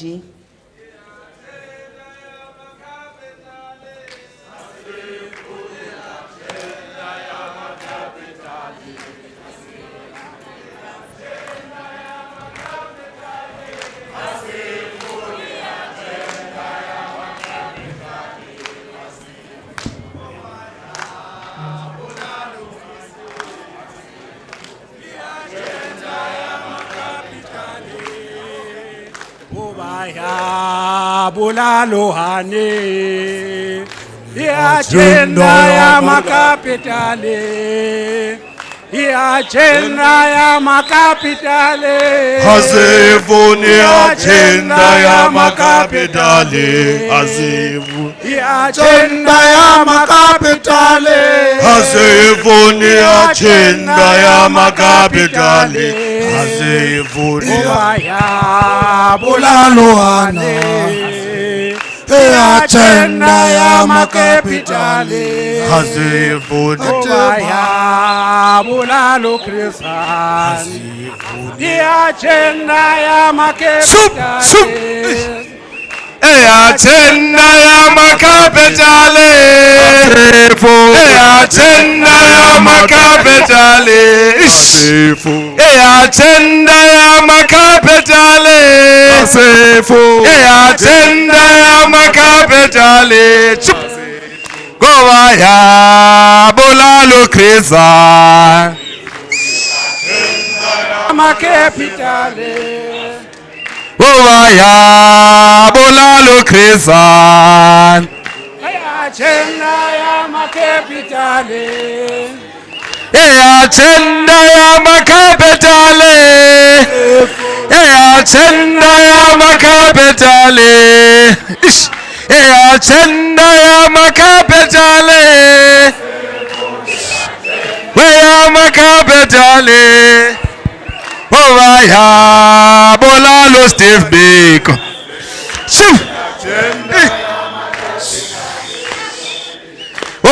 Ya bulalo Sobukwe.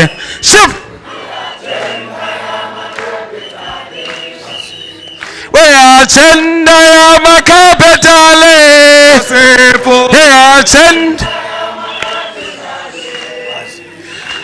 Agenda ya makapitali.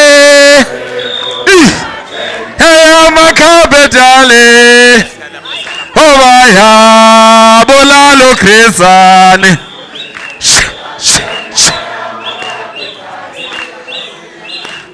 Ya bulalo ane.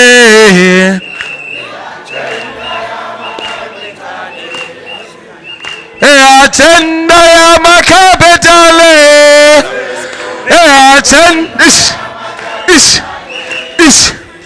Agenda ya makapitali.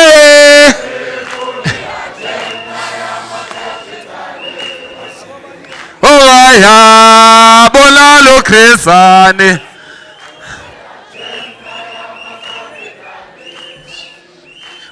Ya bulalo ane.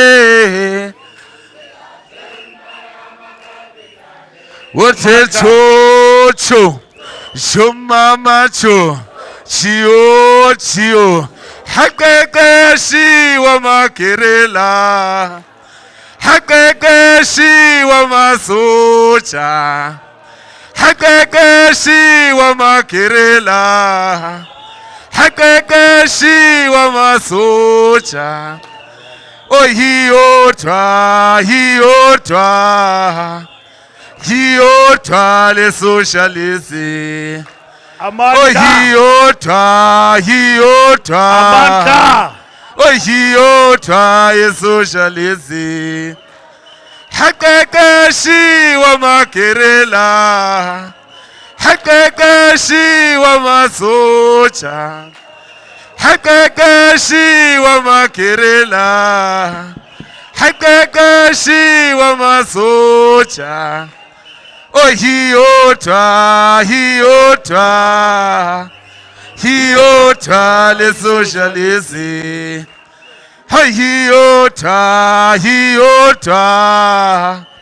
Hiotwa le socialist. Hakakashi wa makerela. Hakakashi wa masocha. Hakakashi wa makerela. Hakakashi wa masocha. Hiyota, Amanda. hiyota. Amanda. Hiyota le socialism. Awethu. Sit down, comrades. Hiyota, hiyota. Amanda. Hiyota le Qina socialism. msebenzi, qina. Qina msebenzi, As you go qina. back.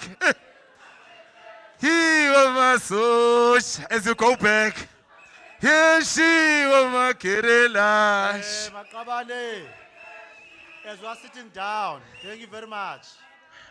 Thank you, comrades. Hiyota le socialism. Viva Tinosa, viva. Qina msebenzi, qina. Thank you very much, Program Director. Program Chairperson, Comrade Mavis Mlaudzi. Tinosa President, Comrade Simon Hlungwane. Members of the National Executive Committee and the entire leadership collective. Delegates to the Congress, distinguished guests, I pass my salutations to the leadership of the Alliance, the SACP, which I'm informed that was represented here by the General Secretary, Comrade Solima Paila, the President of the Federation, Kosatu, Comrade Zingi Swadosi, and the President of the Republic and the President of the ANC, Comrade Matamela Cyril Ramaphosa.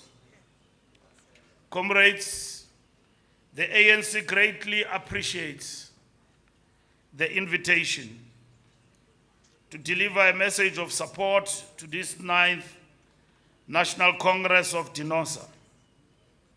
This union will celebrate 29 years of representing scores of professional health workers in South Africa in December this year.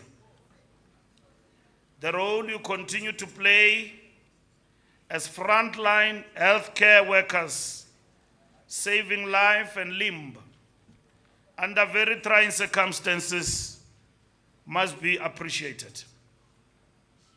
This Congress also takes place against the backdrop of sharpening contradictions, both internationally and locally, characterized by dramatic shifts in the political landscape. On the domestic front, the electoral outcomes of 2024 national and provincial elections plunged the movement into uncharted waters, characterized by our National Executive Committee as a strategic setback for the national democratic revolution.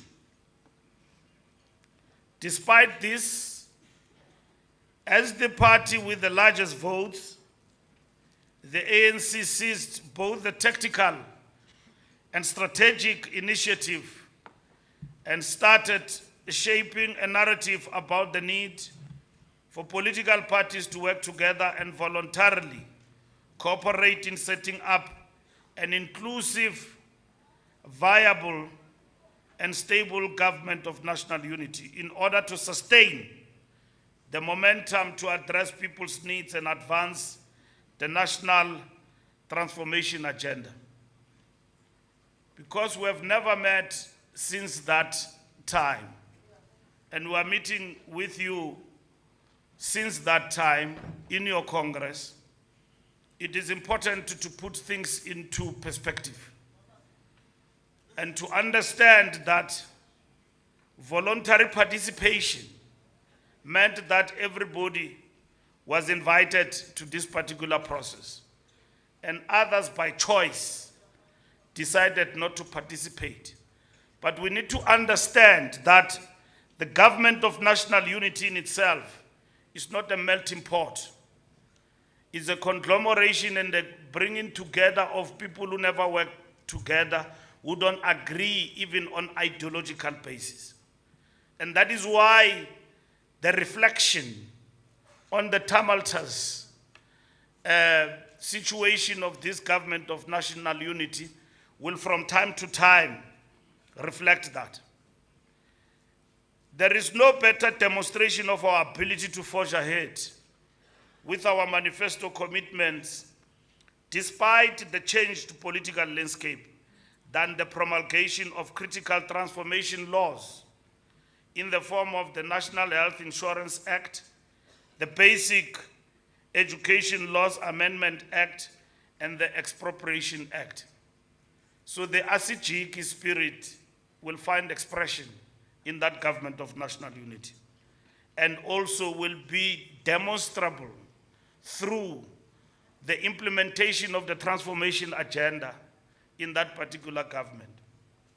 The ASIJIKI no sellout agenda will continue, despite the fact that we did not register overwhelming victory, which meant to us a setback because we are no longer in a position where we can determine the way forward overwhelmingly like we used to do.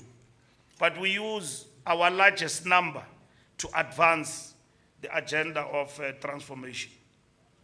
The geopolitical landscape is experiencing tectonic shifts with the rise of ultra-right governments with fascist characteristics, hell-bent in asserting racist tendencies of yesteryear. These are the authors of neocolonialism and modern-day imperialism, steeped in entrenching racial inequality and disdain for human solidarity, steeped in warmongering and ethnic cleansing. These developments, comrades, are fueled by a new wave of disinformation that has replaced diplomacy and intelligence, underpinned by unbridged greed and the pursuit of commercial interests at all costs. We unequivocally pledged our solidarity with the people of Palestine and took the unprecedented step to hold the apartheid Israeli regime before the International Court of Justice, to be held accountable for its actions in Gaza and against the people of Palestine at large. History has no blank pages. The world will not forget that the United States has used its veto power in the United Nations Security Council 48 times over the decades to block any attempt to hold Israel accountable for its illegal actions and violations of international law. And yet, everyone else around us and in the world must be held accountable. If you look at Ukraine and Russia's situation, what happened to President Putin? He is declared not persona non grata. He is facing charges with regard to what is called human rights violations. But others are exonerated from that. That is the hypocrisy we are talking about. And we are advocating for a rules-based system where all of us shall be equal.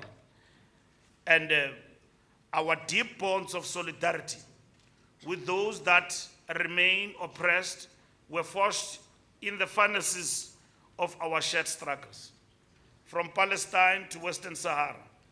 Despite pressures exerted on us by those who seek to impose their will on our sovereign state, we dare not falter in our duty to advance a better Africa and a better world, where peaceful coexistence of nations, respecting each other's sovereignty in a multipolar and rules-based world order, which is underpinned by adherence by all nations to multilateralism as opposed to unilateralism.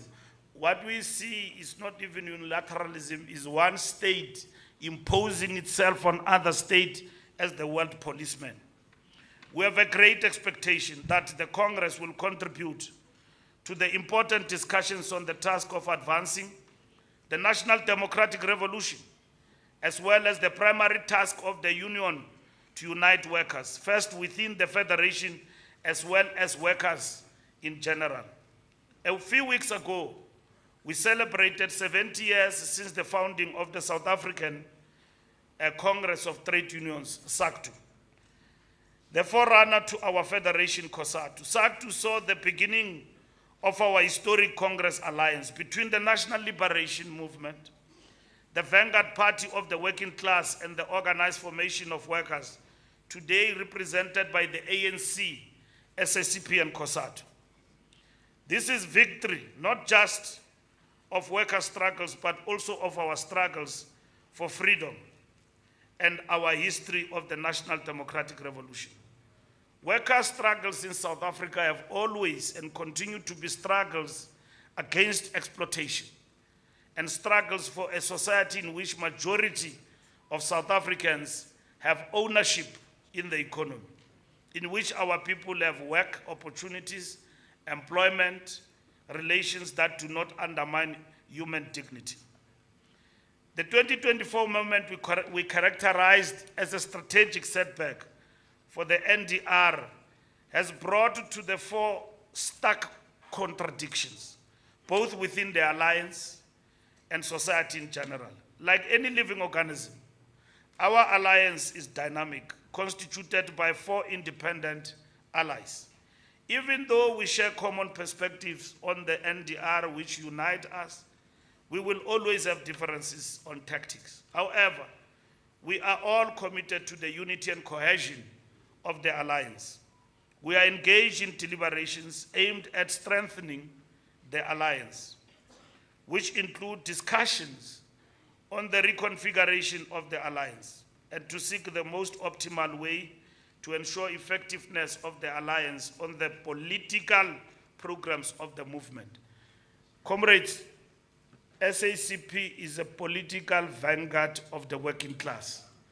The ANC, Ukalele Pain, is a national liberation movement which leads the project of the National Democratic Revolution. COSATU is a federation of the organized workers. Not all workers in COSATU will belong to the Congress movement. Hence, COSATU becomes a contested terrain. I'm talking in ideological terms. The hegemony of Congress within COSATU will be contested. But all SACP members are members of the ANC, and the majority of workers support and are members of the African National Congress. What binds us together is the program of the National Democratic Revolution. What is the National Democratic Revolution? The National Democratic Revolution is primarily about the resolution of the national question, the recognition that when we seek to transform this society from the undesirable state to the desirable state, the undesirable state was characterized first by not class, but among others, class, gender, but race. And in terms of that, we say then that the revolution is primarily about the resolution of the national question to a desirable state which is characterized as a free, non-racial, democratic, prosperous, and democratic South Africa. And the transformation we are at, of course, this society also is characterized by divisions in terms of class and class stratification. There's the bourgeoisie, there's capitalist, capital, and then there's bourgeoisie. But the ANC ngukalele pai, and then there is a distinct program ideologically led by the SACP of socialism and the working class, a political vanguard of the working class, which you belong to and some belong to and some of us belong to in the context of the national liberation. We have kept this together over the years with these unique features, but with a proper understanding that we've got to respect each other. Now, the time has arrived, which the Communist Party says we are the political vanguard, and at the same time, we have accepted to participate in a democratic election process through the ANC. But we have arrived at a point where we think we can stand on our own. Now, the fundamental question that must be answered by revolutionaries in South Africa, to what extent will that have an impact on our alliance and its implications? If it were to evolve, will it strengthen our alliance? Will it weaken it? Without debating about the necessity to reconfigure. Because reconfiguration in itself will mean many things. But one thing for sure it means is that there must be acceptance of strengthening, working together in various aspects of the evolution of this alliance. We've got 30 years now that we've been in power. And then we have coexisted with these unique features. Now, we are debating that. And if we reach an agreement on reconfiguration, like comrades say there has been an agreement, how do we then see that reconfiguration unfolding in the context of a possibility of the party as a political formation standing on its own? These are hard questions that must be answered, not emotionally. We had very good discussions with the party. We are going to a discussion this coming weekend as the ANC, and the party have accepted that the mandate the ANC has got from its Congress to discuss reconfiguration and deferring it to the National Executive Committee is what they too accept. But ANC can't be arrogant to the party and say, no, contest. You know, some people who are very emotional, they say, mabazimele geqe sizawabona. Akukho lula, kuyanyukela paphandle. Kuyanyukela. Abantu abangenzi door to door, uyawubava besithi bayekeni. Lo muntu akafiki na ku door to door lo. Uthi bayekeni kunzima kuyanyukela paphandle. Le vote ayikho lula. So kufuneka sicengane. Kufuneka sicengane sibonisane.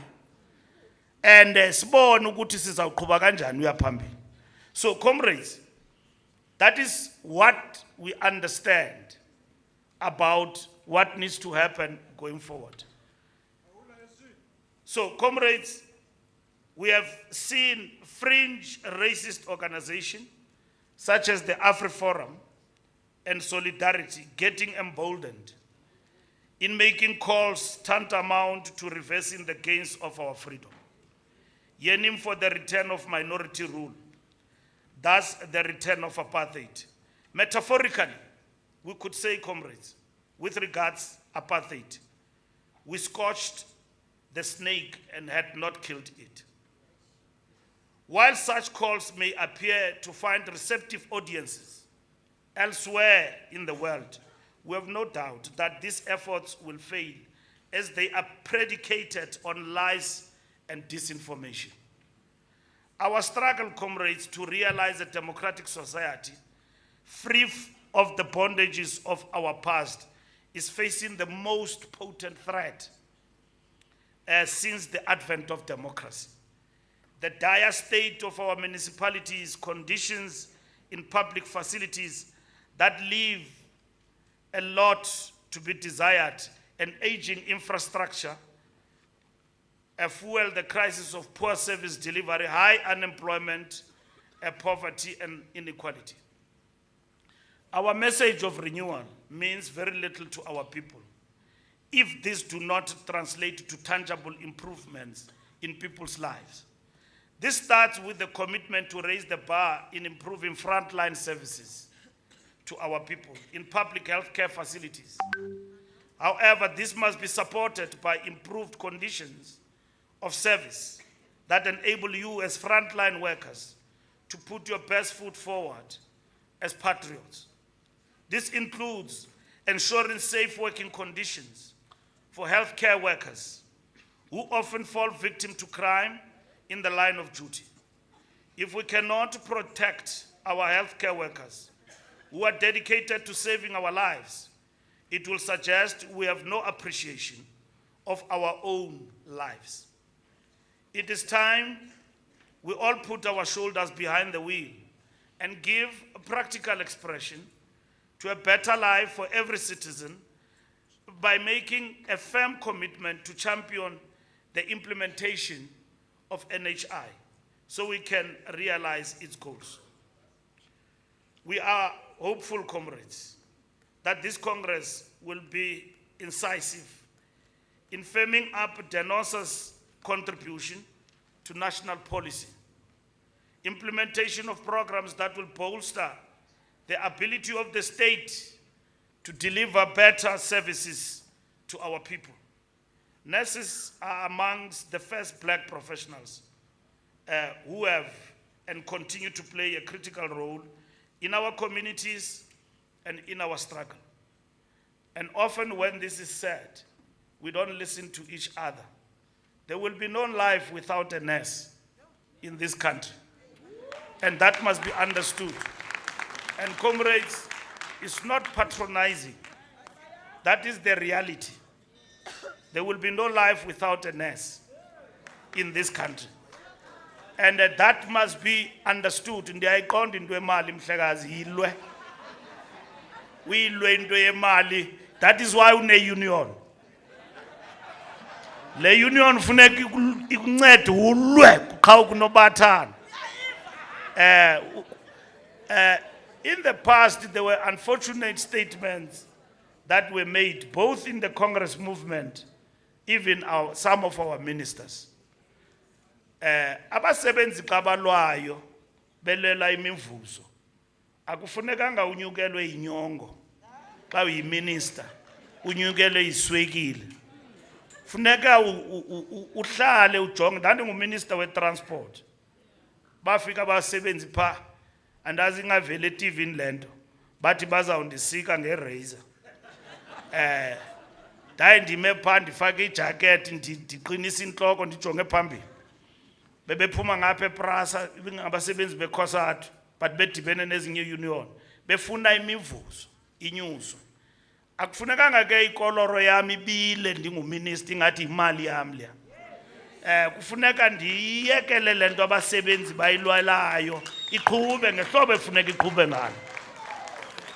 So ngoba ezi union azifomishelanga ilekese, zifomishelwe ulwela amalungu abasebenzi. Yiloo nto sayilwelayo ku-LRA, yiloo nto sizayilwa kuqhawe kunobathana kule GNU, asijiki. Izawuhlala imithetho ekhusela abasebenzi ikhuselekile kweli lizwe. Uba ke kukho abantu abafuna eAmerica bayoxelela uDonald Trump indaba yabo leyo. Mabahambe, asiyo state sika Donald Trump thina. We are an independent sovereign state in our country, and that is what must be understood. So comrades, siyabaxhasa thina siyi-ANC abasebenzi. Nee-ministers zethu eziphetheyo sithi mazinganyukelwa iswekile abasebenzi xa balwela amalungelo wabo. So babelwela into right. So nditsho ke comrade xa ndikuphendula ndithi qhuba.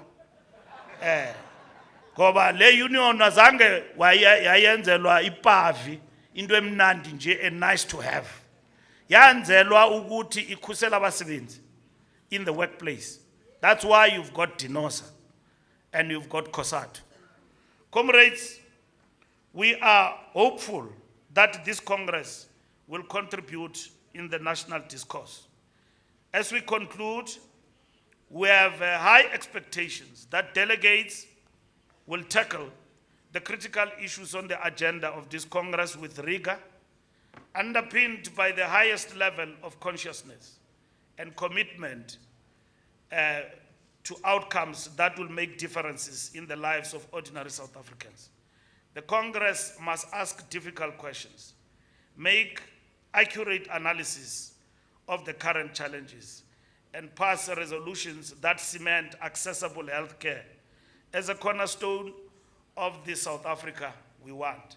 We wish you well, comrades, in your deliberations, and we look forward to the outcomes that will advance our efforts to advance the cause of the National Democratic Society envisaged in the ANC strategy and tactics document. Thank you very much. Amandla!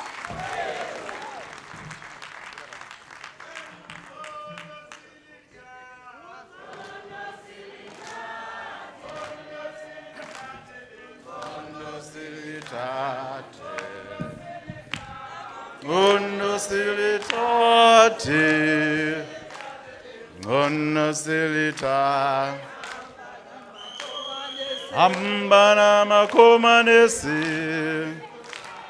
ambane kosa. Obesiampana makomanesi, ambana makomanesi. Hambene kosa tu chup. Sagungondo silitate, hungondo silitate lise. Sagungondo silitate. Hungondo silitate lise. Sawesiamba na makomanesi. Sawesiamba ne kosatu. Sawesiamba na makomanesi.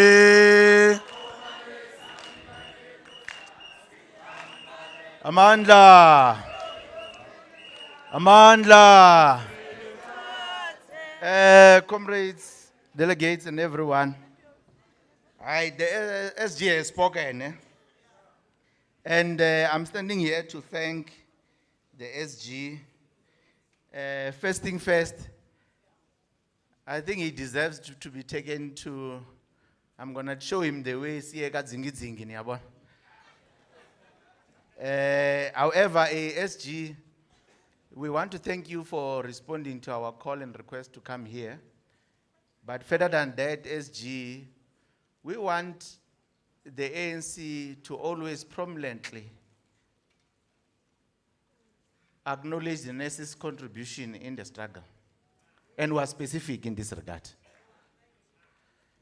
Because we know, SG, that during the struggle, and I think you know why we celebrate even Charlotte Maxeke, that Cecilia Makiwane is a nurse, and she was a nurse, and the books of history must never forget Cecilia Makiwane, for the strategic reasons that we know of where we come from as a country, from the oppressive regimes of different times. We know that Albertina Sisulu most of the time is only known as a struggle stalwart. That association with our nursing profession must never be all the time forgotten when that happens. Including Mama Adelaide Tambo, who was a nurse, because they made an immense contribution in the struggle, but also in this profession. They sustained our services, and as well as Victoria Mklenge. So we're putting these things, SG, to say in the future, please push the agenda of reconfiguring the alliance. So think Kubi. We have seen what happens. We have our colleagues from Botswana here. We have seen what happened in the elections of Botswana. When we thought in South Africa it was bad, that the ANC got around 40%. In Botswana, the leading party in parliament got 4 seats only. It was a wipeout. We must never dream that it can never happen in South Africa. That's why we must close rank as the alliance as well as the forces of the left in the country. Now we want to ask the ANC, because we see these things happening all the time, and it does not help us. The public spats that are directed and against, and I think SG, you spoke about it, Uti, abaye bangabo minister, and then banyukela ute intoni. I anfuna ukusebenzisa ushukela. I'm a health professional. Ute inyongwa. Kaloku inyongwa ayikho ku medical terms, yabona. I can't use ishwekela because it's a medical diagnosis. But I need to educate SG uzayithola lento le in future. So ANC mayengayenzi while abo minister are doing that. Siyazi ndiyayitsho le ukuthi when Minister Godongwane said sibazamile, I phoned him immediately after the parliament. Ungalingi uphinde ulitsho lelo gama, but we are not happy with you. Ungaphinde uyenze lonto. And we would have been in loggerheads even with the former minister, some of them. But I'm quoting Minister Godongwane because he opens up and talks most of the time. He's one of the most engaging. Akaisab engagement, lawyer. But the public space are not helping the movement in general. That this is a podium, si blame a union kakosat. Whether we are at where, and this thing includes where we know when Abasebenzi are fighting for a genuine cause of conditions of service. Umbutho, particularly those who might be in power in certain areas, they say those people mabaqothwe. You can't, as an ANC leader of society, you push that there must be unemployment in the country. You are reversing the gains we have obtained ever since the time of democracy. No matter how, and we want to ensure that that must continue to be protected as part of the gains that we have obtained. Lastly, SG, let's make sure, Uguti, for the local government elections next year, can the ANC prepare on time? Hit the ball rolling on the ground. Because we know, as you say, when you do door to door, abasebenzi balila nge-services basics. Fix those things because you deploy in government. As a result, it should be easy to call those in government in order and do the right things. With that, SG, you promised that you'll have amanesi. I know I couldn't get this cap when you were about to address. But ndiyacela SG, namhlanje uzakunxiba le cap kaDinosa. I-whole day yakadinosa nala uyakhona unxibe kadinosa. So that awunakwazi ukuthi amanesi ayenzani xa uthi amanesi bathi kaloku ujo unxibe i-cap kadinosa. So ndiyabulela, I'm handing over all this to him in thanking him but wanting him. We must see him in other media interviews outside wearing this cap. Thank you very much, DP.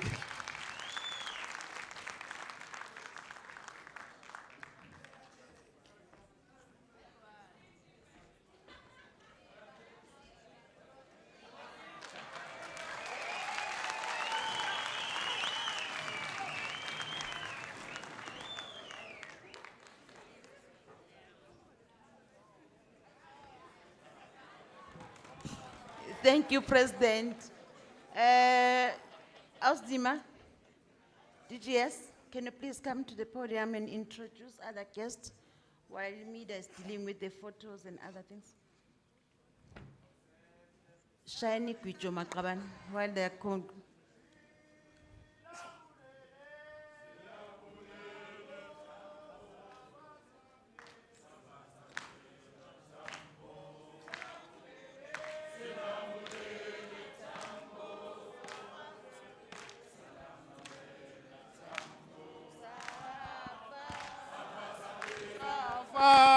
Safa sapela.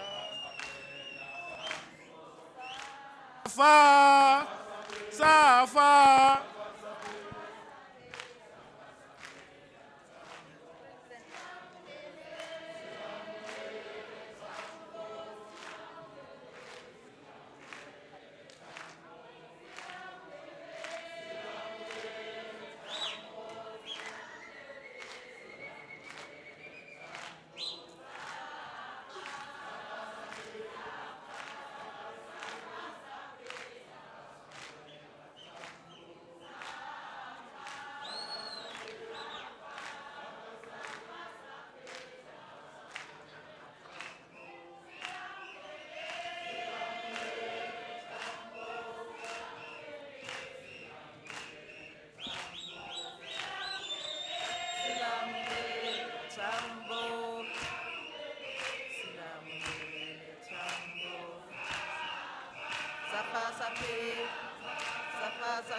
sapela. Safa sapela tambo. Safa sapela. Safa sapela. Safa sapela tambo. Silamulele tambo. Silamulele tambo. Silamulele tambo. Silamulele tambo. Safa sapela. Safa sapela. Safa sapela tambo. Safa sapela. Safa sapela. Safa sapela tambo. Silamulele tambo. Lele tambo. Silamulele tambo. Silamulele tambo.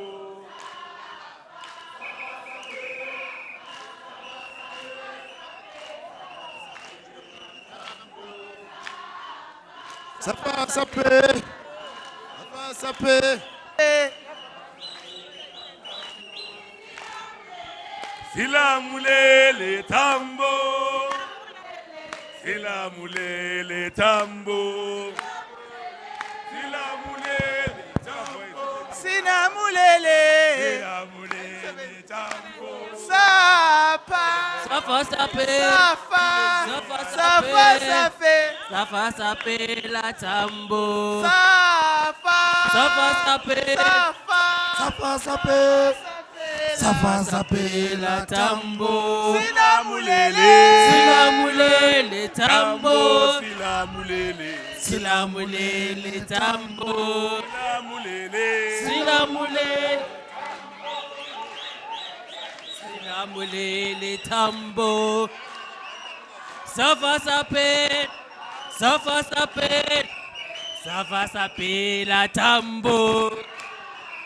Safa sape. Safa sape. Safa sape la tambo. Silamulele tambo.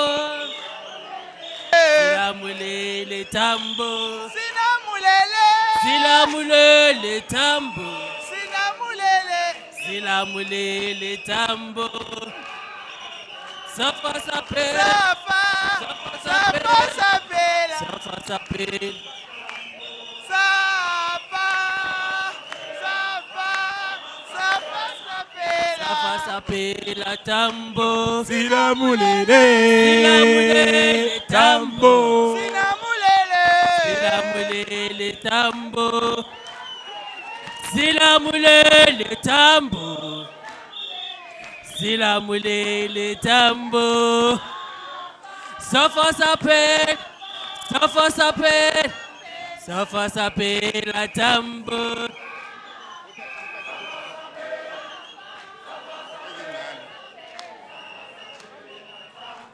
Silamu.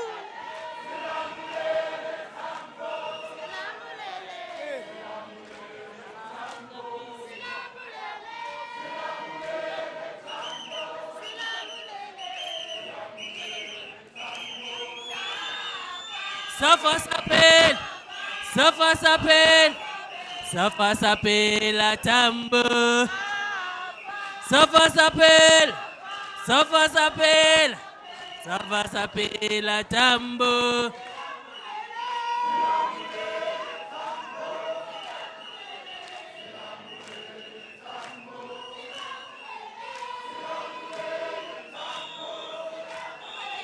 Silamulele tambo. Safa sapel. Safa sapel. Safa sapel la tambo. Safa sapel. Safa sapel. Safa sapel la tambo. Silamulele tambo. Silamulele tambo. Silamulele tambo. Silamulele tambo. Safa sapel. Safa sapel. Safa sapel la tambo. Safa sapel.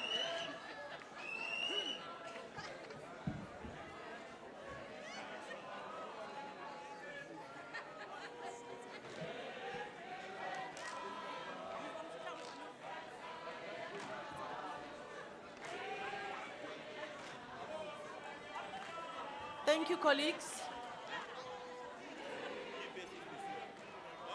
Free State. Free State, can we settle down, please? Colleagues at the front, can we settle down, please?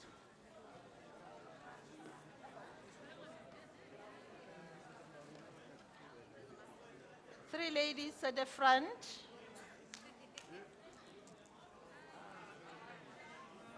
Yeah. Okay.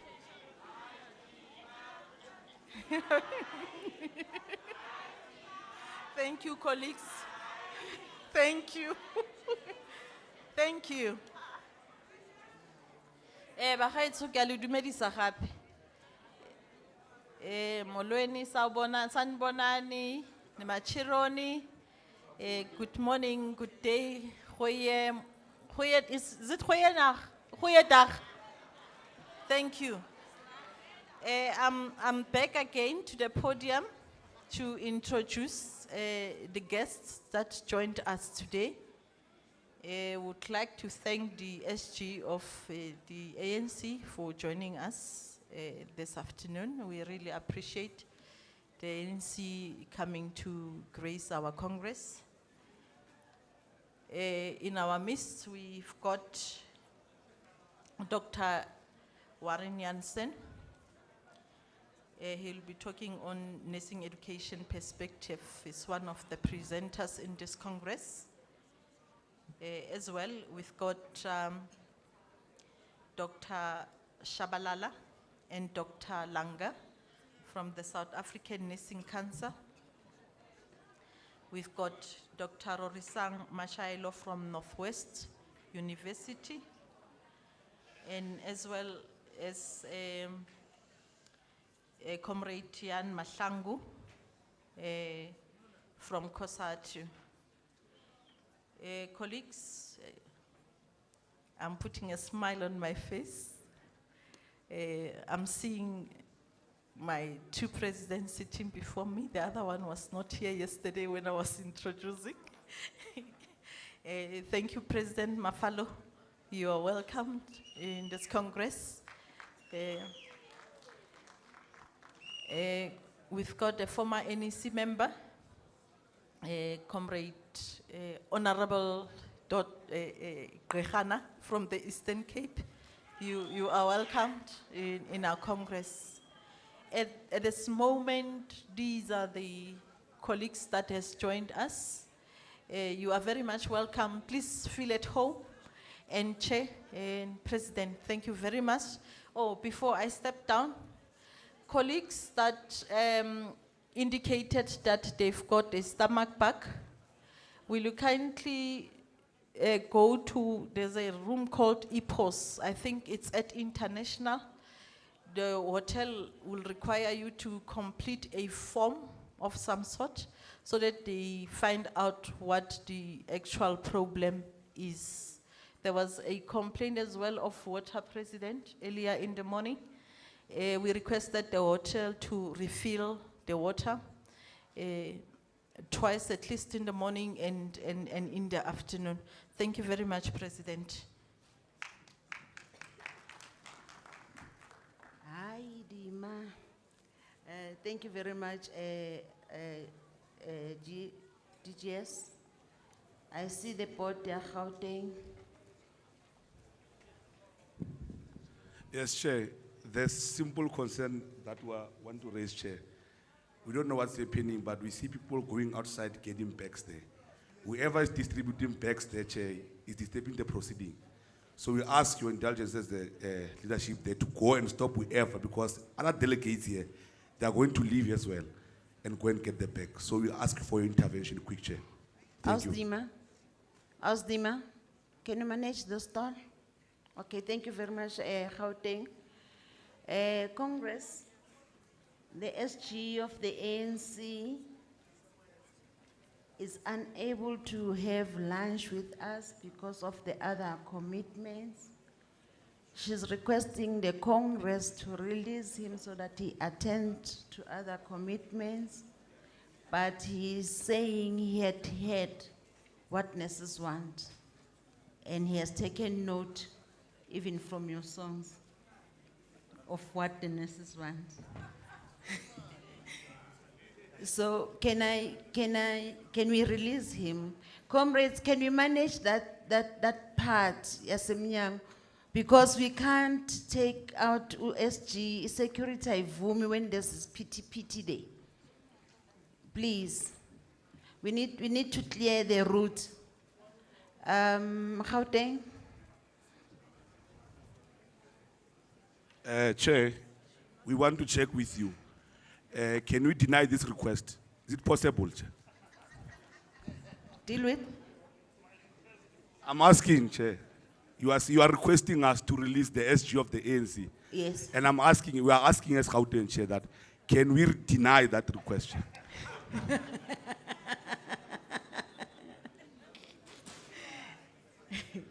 Ungahlali phansi Sihlalo. Yisho ukuthi that's on a lighter note.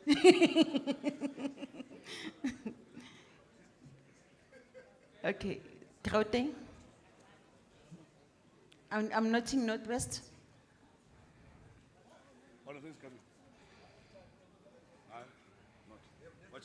Kuba Sihlalo.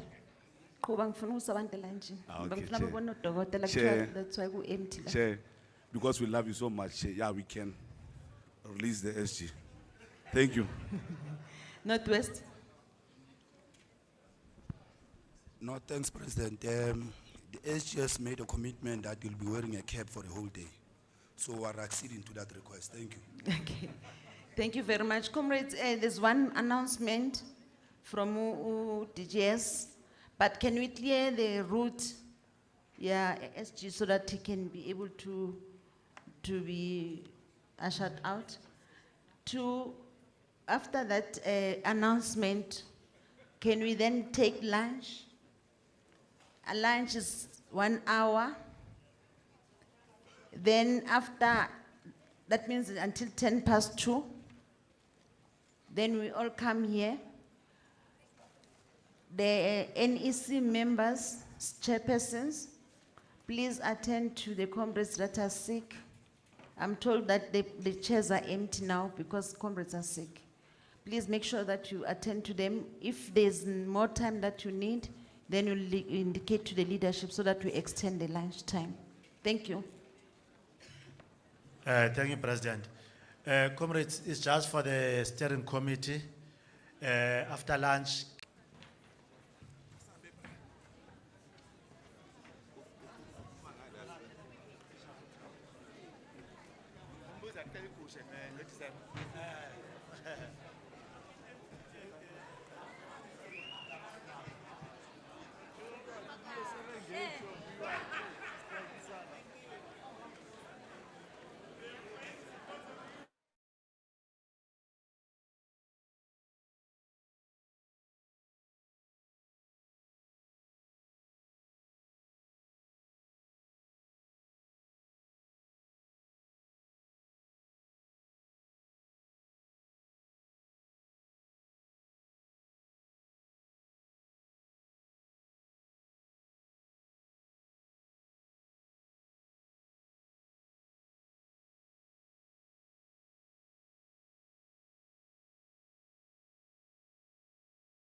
ngayedwa Sababu.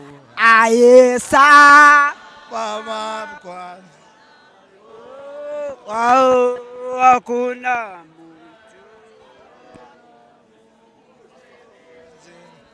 Haba. Ay, sababu. Ay, Bamapunja. Ondua. Yezuna.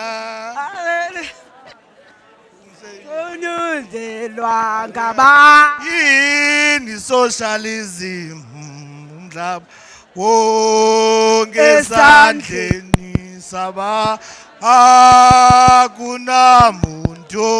akuna muntu ophethe umhlaba ngaye ni socialism wonke esandleni akuna muntu ophethe umhlaba ngaye sababu ayesaba Bamapunja. Oh, no. umdlalo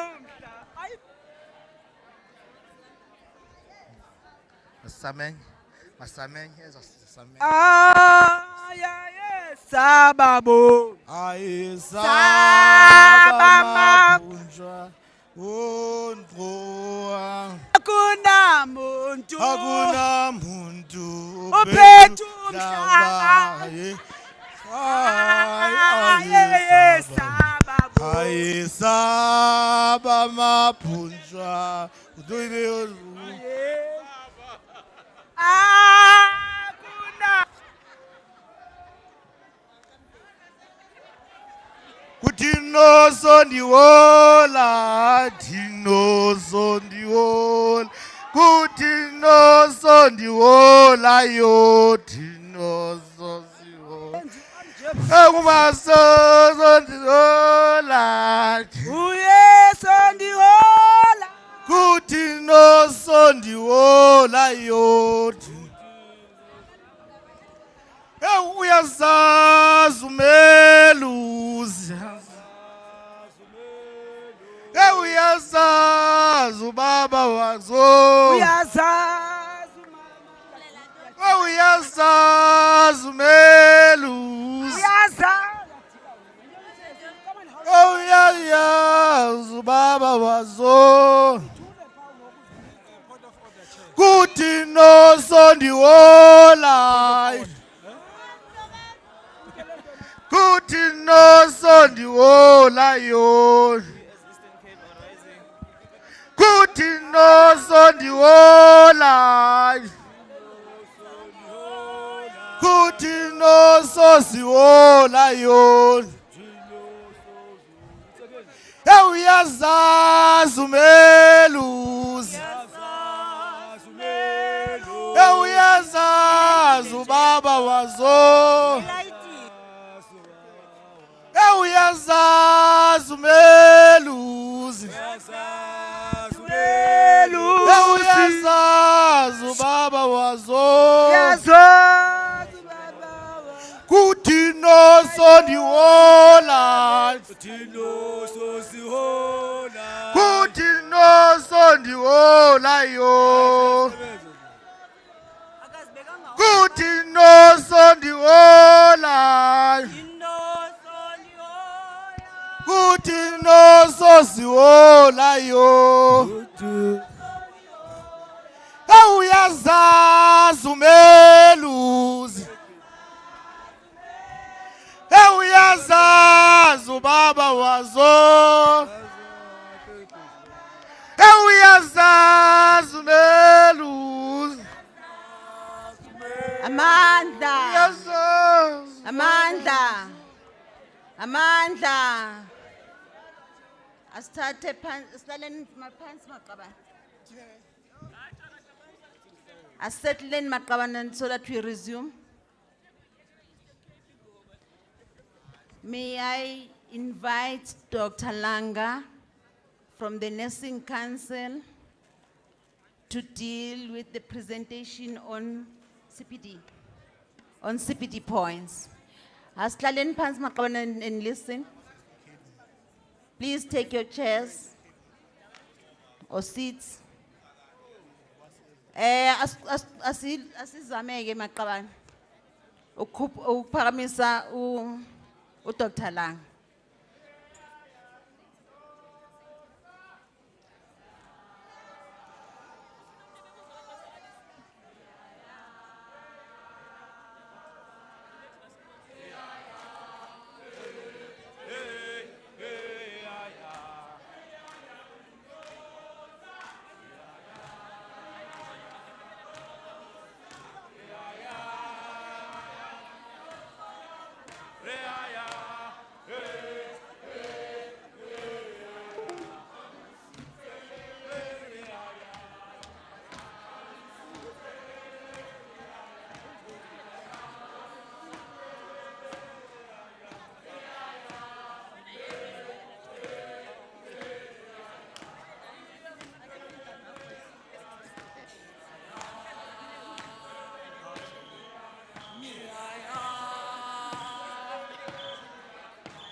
Saka saka.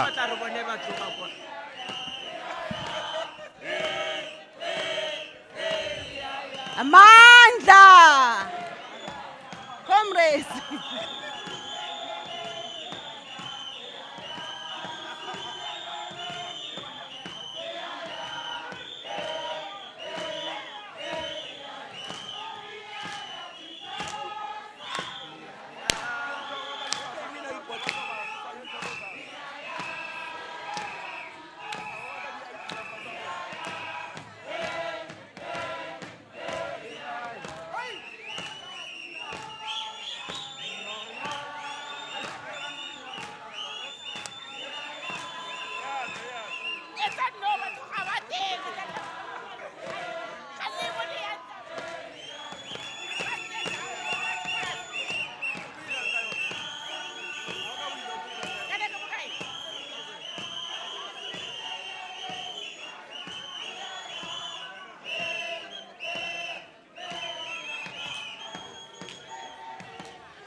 Amandla!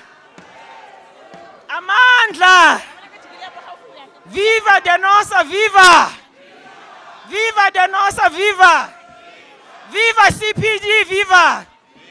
Viva CPD, viva! Viva CPD, viva!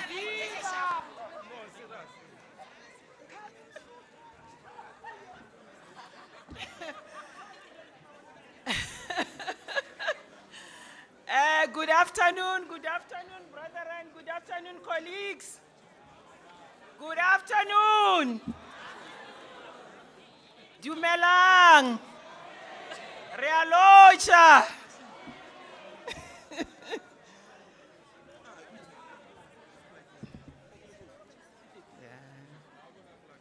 Firstly, I would like to greet the president of DENOSA, the leadership of DENOSA, the veteran of DENOSA. I see my former principal, Mr. Mafalu. I still bow, sir. I greet all categories. All categories. This afternoon, I'm just here to highlight you. I'm Dr. Rasikele Charlotte Langa, ne Mokhomo. I'm here to update you regarding continuing professional development. That's why I say proudly, Viva CPD, viva! Viva CPD, viva! Viva lifelong learning, viva! Viva lifelong learning, viva! We are moving forward with our profession, ne? Right? The presentation outline is as follows. Introduction, the progress up to date, criteria for recognition, terms and conditions for CPD implementation, themes for delivery, and way forward. The introduction, I just simplified everything. In terms of the Nursing Act, you know, as nurses, we are governed by the Nursing Act. Everything we do is in the Nursing Act. So, according to Nursing Act 2005, Act number 33 of 2005, Section 39 and Section 59, the SANC is mandated to determine conditions and make rules regarding CPD to be undergone by practitioners to retain such registration. So if we are mandated and we are not doing it, it means automatically that we are still behind. Are we together so far? Because you see, this act is from 2005, but CPD is not yet implemented. So now we are saying that we want to move. Right. We started by piloting. The pilot was successfully done in all provinces from 2022 to 2024. What we did during piloting is that we went to, we liaised with provinces. We went to provinces, Western Cape, Eastern Cape, you mentioned them, all of them, we went there. And then before we go there, we negotiated with the directorate, and then they choose one district. And then the one district, we piloted CPD in that district, and we leave them with a responsibility of cascading the information to other provinces, to other districts in the province. Are we together so far? Right. Sorry.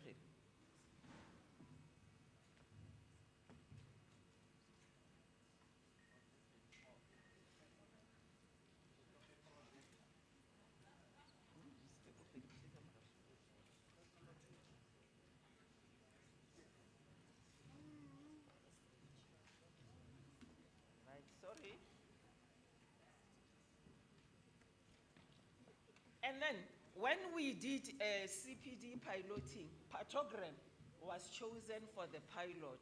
Why was Patogram chosen? Is because of the high litigations. You know, CPD started this way. You are all educated, categorically so. Sorry. You are all educated, you all undergone training. But after undergoing training, basically, we relax. We relax and then we don't refresh. We don't refresh what we learned and what we must continue learning. So CPD, it is encouraging lifelong learning. It enhances quality patient care. So we realized that a pathogram was not plotted, and those who plotted were doing it wrongly. So hence we started with piloting the pathogram.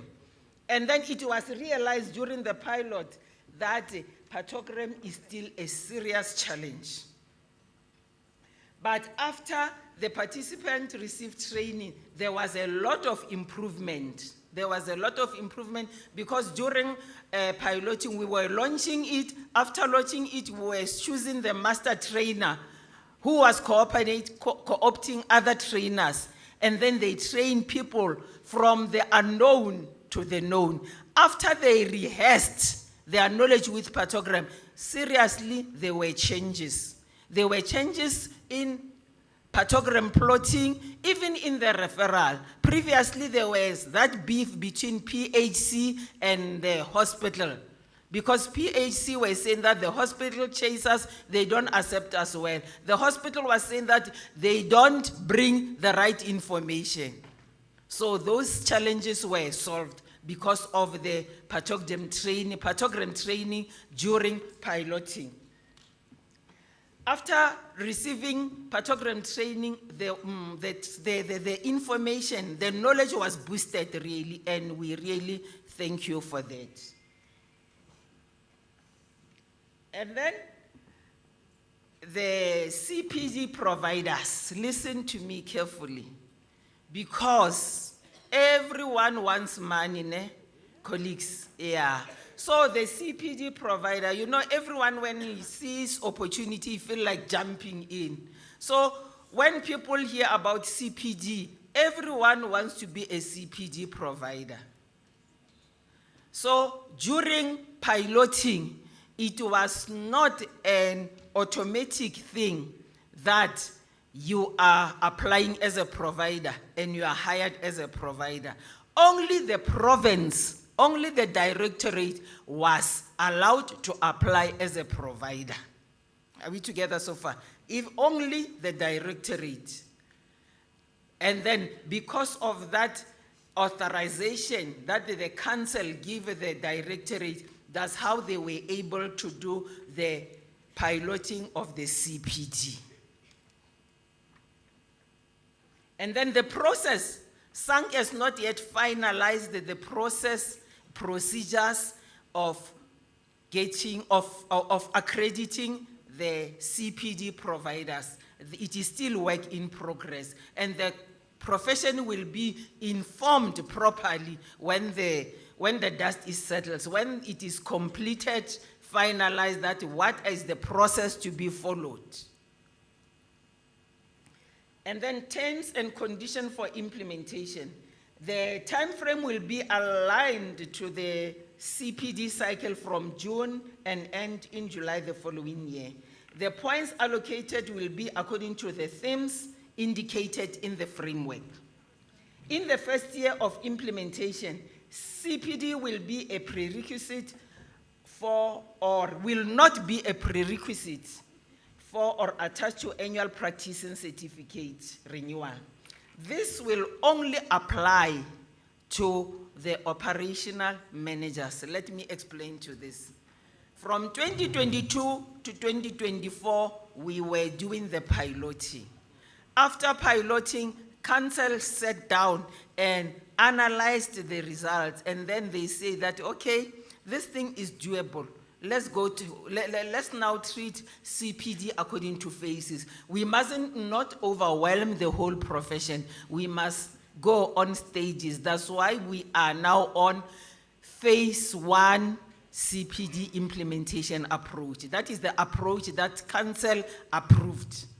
that it should be done by phases. And why are the operational managers taken as the first step? Because when we get the challenges we were doing launching, after launching, we go again for feedback. The feedback that we got is that there is a lack of leadership. So when we start by leadership, then it's going to be easy to flow. Right? And then now, from 2024, the first group which was taken in for CPD implementation is the operational managers for 3 hospitals per province. Not all hospitals. We allow every province to choose only 3 hospitals. And also the private hospital, clinic, life care, Mediclinic, and then net care, they were chosen to choose their institution, their hospitals, which will fall under this approach to phase-in implementation. So the process is running. Last month, we received the first reports, and the first reports are really good. So by June, we'll be now receiving the final report, because we must know how are they faring in this, how are they coping in this phase-in. So after June, after analyzing the result, the council will decide now what is the second phase. The themes of delivery. We call it the CPD grid. The themes of delivery and required CPD points. Ethical and legal domain is 4 points. Area of practice is 6. Leadership and management is 3. Teaching is 1. Research is 1. Total CPD points is 15. We tried not to harm you, but to come with a gentle approach. Only 15 colleagues. And the role of the employer: create an enabling environment for CPD activities, events or programs, monitor employees' compliance regarding CPD, facilitate CPD compliance and registration, keep documents relevant to CPD activities for 3 years. And the role of practitioners: identify learning needs and associated CPD activities, take responsibility for identifying relevant CPD activities, obtain management, supervisor approach to participate in CPD activities, complete a portfolio of evidence, submit a completed declaration of compliance, submit supporting documents if for audit. And then the role of CPD providers: obtain SANC recognition as a CPD provider by filling SANC CPD Form 1. Always display SANC recognition number, unique code number in all correspondence. Register and obtain CPD allocation and weighting for each CPD activity. Submit attendance register and other evidence of CPD. Participate in audits as when required by SANC. Enter all activities. Keep CPD-related documents for a minimum of 3 years. And then way forward. The second phase, as I alluded before, it will be decided after the results of the first phase. And the names and identity numbers and SANC reference number of the group which will be selected are going to be needed. And then to send the program of activities to be undergone to the, according to the themes, delegate the people to supervise the activities, collect and save the portfolio of evidence, and forms to be attached, that is Form 5, 6, and 7 as annexure.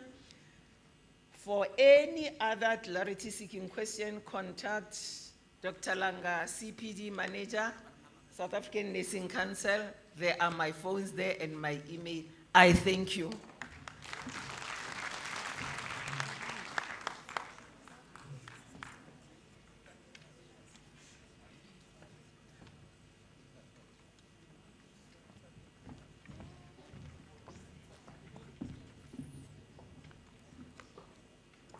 Primrose Vuselapi Mbuso nento leyo la kimi ekhohlo toilet. Primrose Vuselapi Mbuso cela ungibone konto yakho la kimi. Okay. Thank you very much to the Nursing Council for that presentation. Comrades, you are still noting all the presentation are empowering you to engage during the commissions tomorrow. To save time, I'm going to call two presenters at the same time so that we don't sing in between. The first one will be Dr. Stanley Maposa. He's from, no, I don't know. But he's going to present on the state of socio-economic environment for nurses. The second one will be Dr. Warren Hassan. Dr. Warren Hassan is going to speak on the presentation on impact of nursing education curriculum. Nursing education curriculum change on nursing. Yeah. All right. Comrades, a short one. If being said, if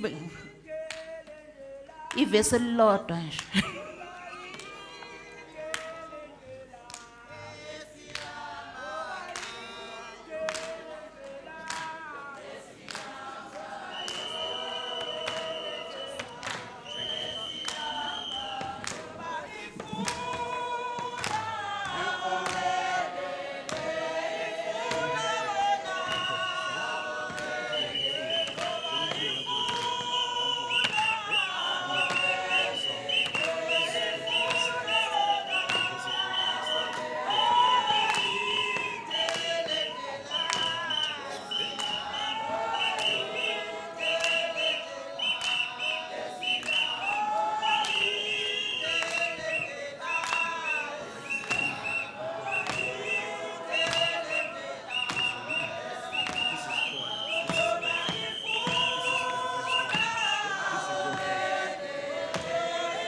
Amandla,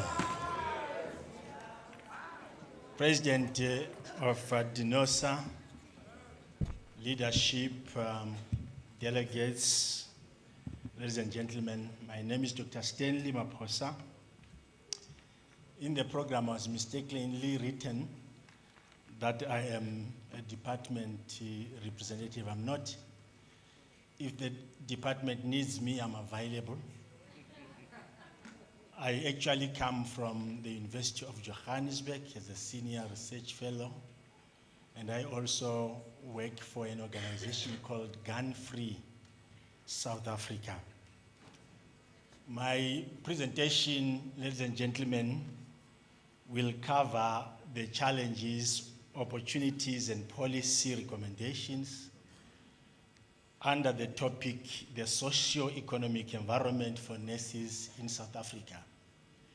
Based on the research that we have done, I'm glad that most of what I'm gonna say today has already been covered so far. So it's like a revision class. And I want you not to sleep on me because I will see you. I've got only 15 slides and I'll take 1 minute for each to cover my 15 minutes. My introduction really is what we all know, that nurses are the backbone of the South African healthcare delivery system. However, because they are people like everybody else, they are affected by socio-economic issues. Social means social, so social issues that affect everybody, affect nurses in as much as the economic ones, especially their performance and their well-being. So this presentation will explore those key challenges and recommendations. The first one is that from a landscape point of view, in South Africa there's a critical shortage of nurses, despite the fact that training schools are there and people are coming out of university and colleges and places of training, but the sound and the word shortage is still there, and is paradoxical in a number of ways, especially in the public sector and in the rural communities. There is also an issue of migration for better paying countries that then affects that as well, the shortages as well. And obviously those are social issues.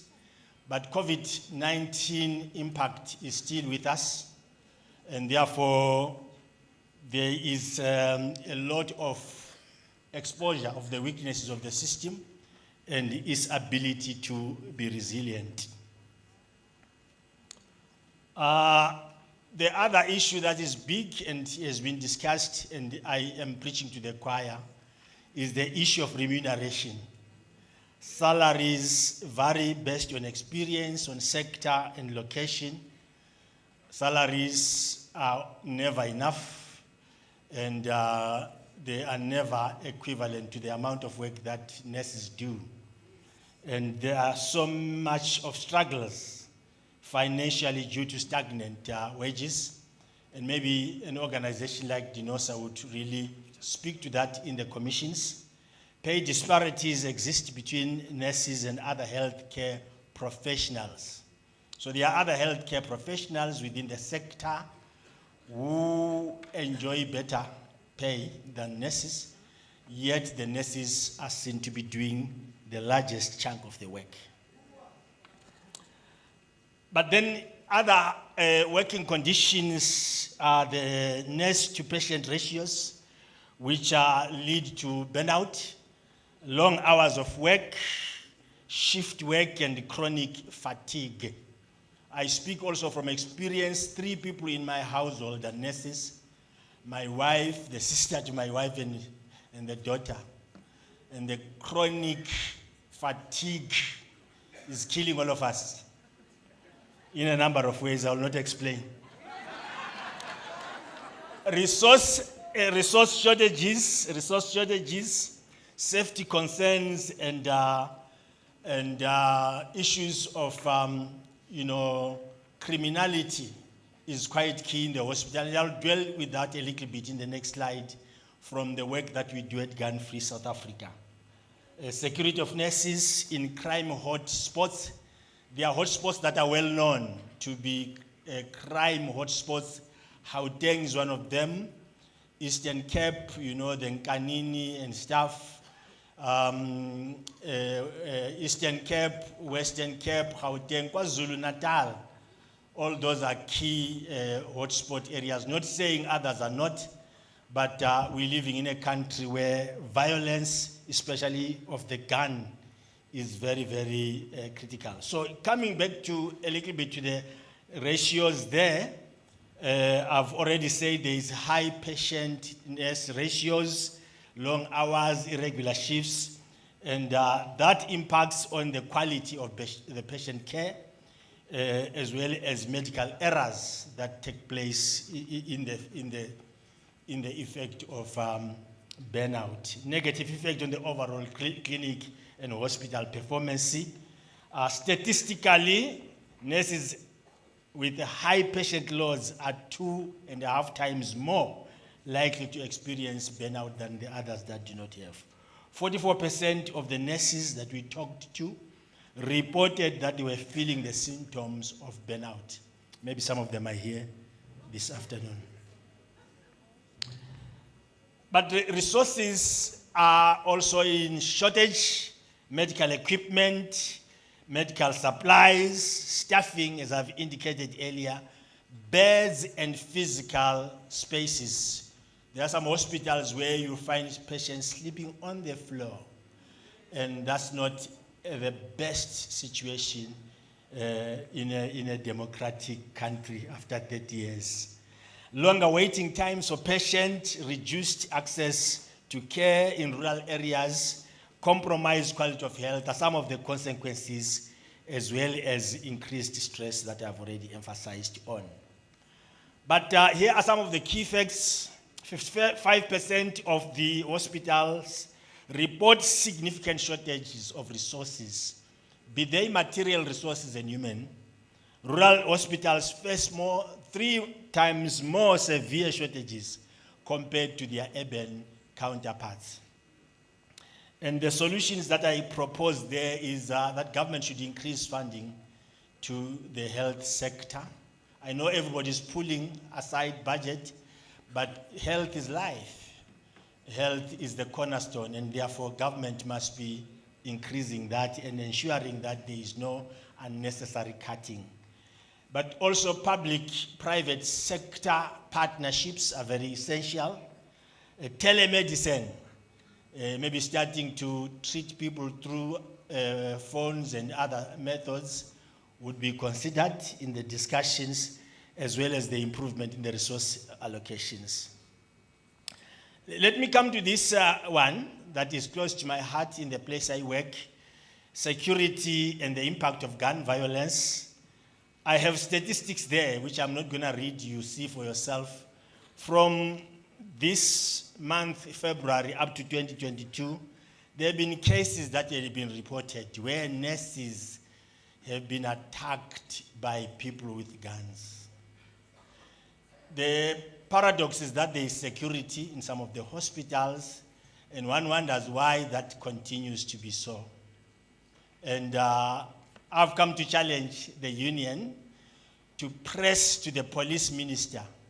Section 140 of the Firearms Control Act of 2000 says the Minister of Police has the power to declare some spaces firearm-free zones.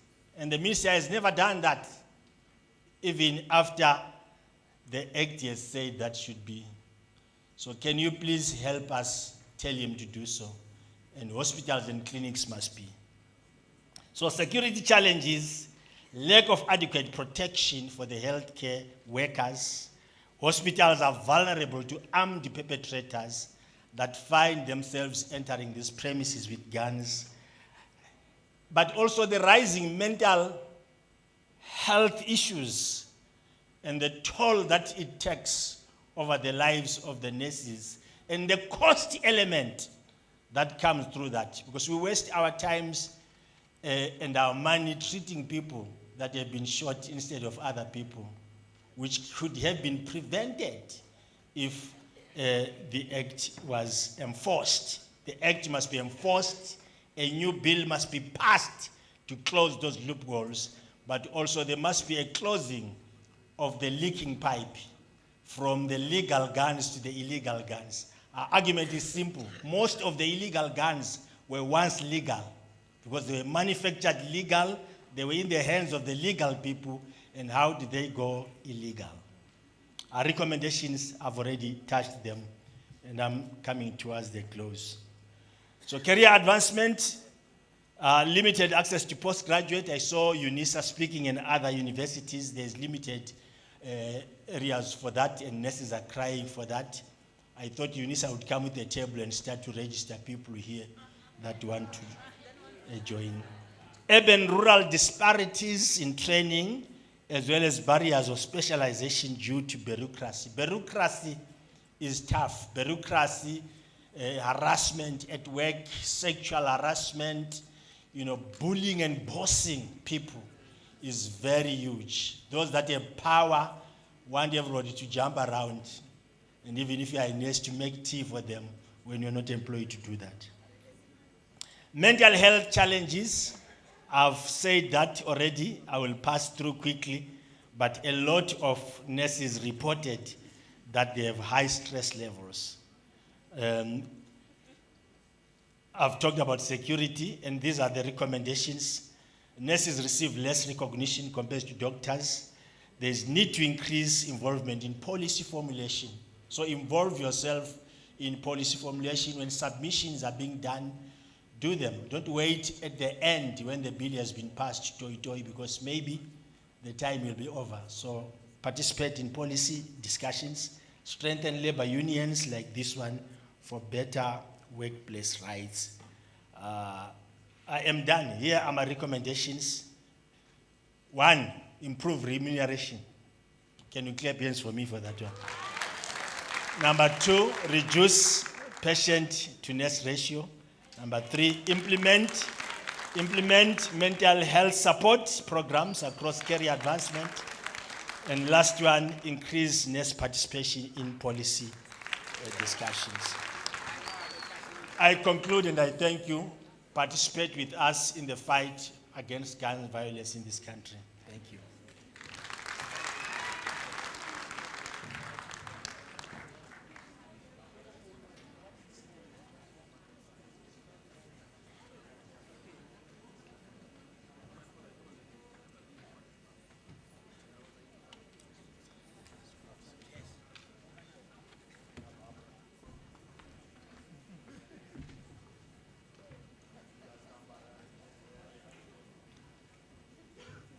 So my 30 minutes just became 15 minutes.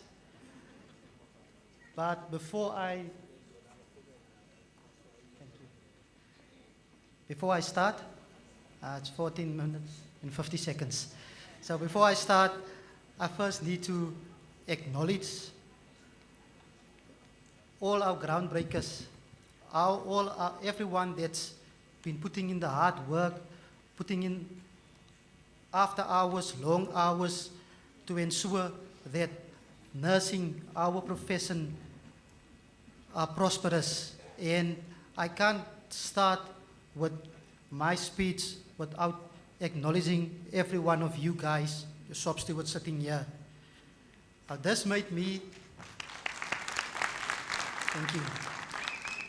So this made me think about our forerunner colleague, Sister Albertina Sisulu, who believed in the importance of,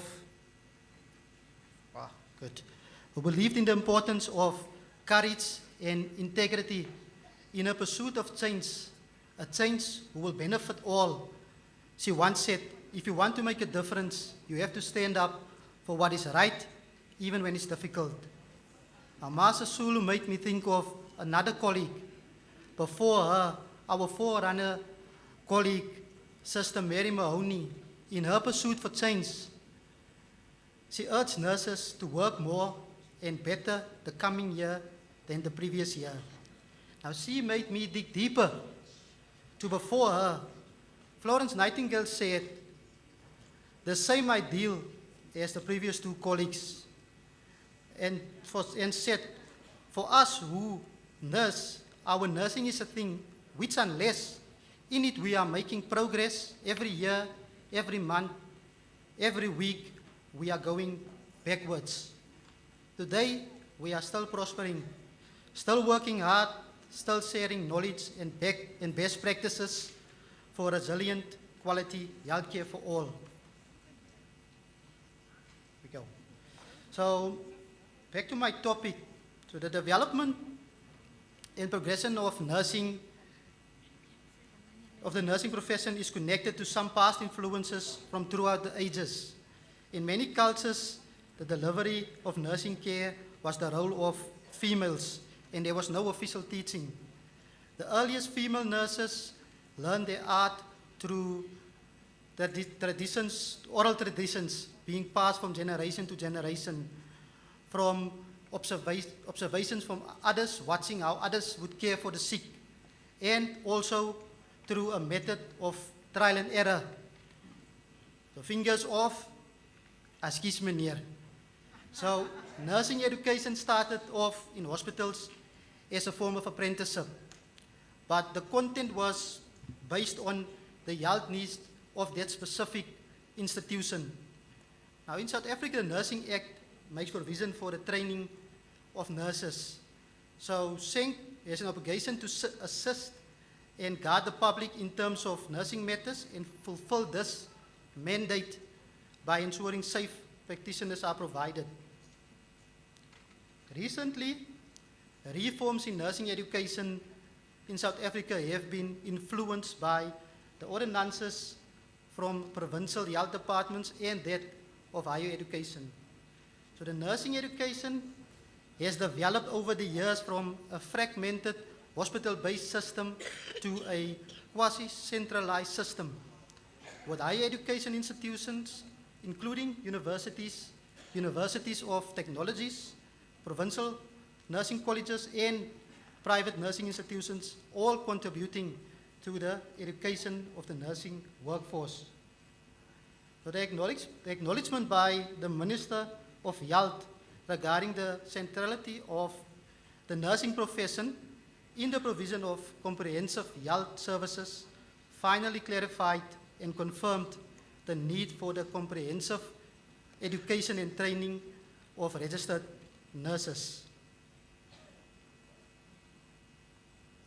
Now in South Africa, there was a need for the nursing education reform because there was a lack of internal quality control mechanisms which led to the overproduction of auxiliary nurses and enrolled nurses. In addition, inappropriate progression and articulation pathways combined with limited clinical training limits the ability to attain competencies required. Across the globe, there has been a shift whereby nursing education is regulated by set standards and training programs are approved by regulatory bodies. In South Africa, nursing education has undergone significant reforms in the past 20 years, thus to align with the international trends. Now, before these reforms, nurses were trained by various training providers with all different governances and educational practices. Urgent action was taken to declare nursing education institutions as higher education institutions. The South African Nursing Council had to redefine competency frameworks of all qualifications and develop norms and standards for education and training, as well as the accreditation of nursing education institutions. The nursing education had to align with the higher education qualification sub-framework. Training programs and clinical facilities had to comply with the Council on Higher Education and the South African Nursing Council regulations. These educational reforms resulted in a new nursing qualification framework. So in the year 2000, a national 8-level qualification framework, the one on the right of your screen, was developed to formulate standards to provide a vehicle for focused, needs-driven, and coherent training in South Africa. This was internationally comparable and called the National Qualifications Framework. However, the implementation of this framework had challenges. It had challenges in designing as well as registration of qualifications within this framework. Transformation in higher education has become a necessity. Introducing the higher education qualification sub-framework as part of the South African National Qualification Framework created the need to align the nursing qualifications with the higher education qualification sub-framework. Thus, to ease articulation and progression pathways for all nurses. Then in 2008, the National Qualification Framework Act of number 67 of 2008 replaced the South African Qualifications Act number 58 of 1995. After the NQF was reviewed and brought about the new nursing qualification framework, all nursing qualifications were revisited. So nursing education and training institutions were then informed about the phasing out of the legacy qualifications and the new qualifications. So like I mentioned before, all nursing qualifications moved to a higher NQF level. Previously it was up to NQF level 8, and now, as you can see to the left of your screen, it's up to NQF level 10, excuse me. Yes. So what does this new NQF means within the nursing qualifications framework? So for career pathway and articulation qualifications, R2176 and R2175 will progress to the new qualification, General Nurse R171, as well as within the new nursing qualification R169. Then qualifications R683 and R171 can progress to within the new nursing qualification R1497. Then also the 4-year diploma in nursing professional nurse R425, they can articulate within the new nursing qualifications R1497. Then the R425 bachelor's program can progress to a PG DIP at the new NQF level 8.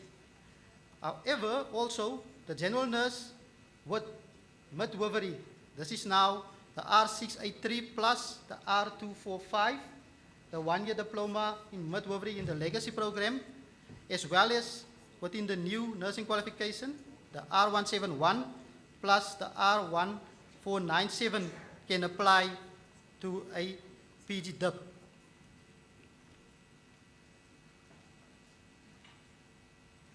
So however, there were challenges with this new framework. So the reforms in the nursing education, as it has been a global trend. Education, it was found that education is needed to increase knowledge and skills for both nursing and midwifery services, ultimately to better leadership in education and also to teach and mentor others. So many nursing education institutions had challenges with the accreditation processes and application to the various regulatory bodies. As the students completed the legacy programs, there was delays in the implementation of the new nursing courses. This posed a risk to the number of specialized nurses and a national decrease in nursing student registration in South Africa. One of the significant challenges that accompanied the implementation of the new reformed nursing programs was the NQF levels. The new and international comparable NQF level nursing programs are pitched at a higher NQF level than that of the legacy programs. Also, all of the legacy programs were not re-implemented. So this saw a variation in the NQF levels of the legacy qualifications obtained. For nursing colleges and nursing schools, since nursing colleges and nursing schools were not part of the higher education at the time, the qualifications that they offered had not been included in the higher education qualifications sub-framework alignment exercise. In the process of registering nursing qualifications with the South African Qualifications Authority, the assignment of NQF levels predated the higher education qualification sub-framework and the national alignment processes. Now this, which led to some of these qualifications were then just subjectively assigned NQF levels based on the institutional type awarding the qualification, resulting in inconsistencies in the NQF levels. And furthermore, articulation to higher NQF levels were challenged because those nurses who obtained certain legacy qualifications did not meet the desired NQF level to apply for courses such the PG DIP level 8 courses. Well, the South African Nursing Councils expressed concerns about the articulation of the legacy nursing qualifications and made recommendations to the Higher Education Qualifications Committee. These recommendations were considered and the Higher Education Qualification Committee made decisions that will address the NQF level concerns. However,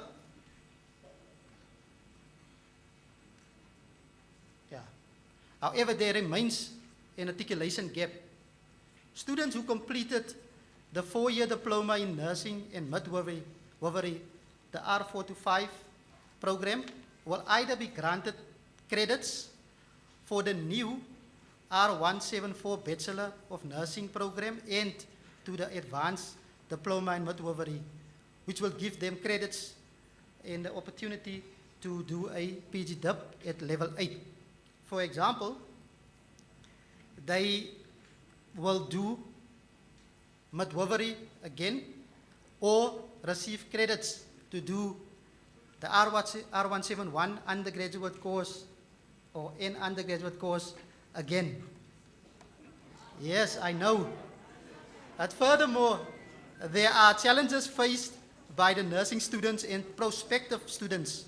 All of these challenges are time commitment required due to work-integrated learning requirements. For example, the new postgraduate student diploma nursing programs has very strict work-integrated learning and class attendance rules, which require students to accumulate an amount of study hours that forces them to have full-time study leave. This will delay increasing the number of specialized nurses because clinical facilities can't afford to send many nurses on full-time study leave. Now this is now a current trend. Nurses are resigning to go study.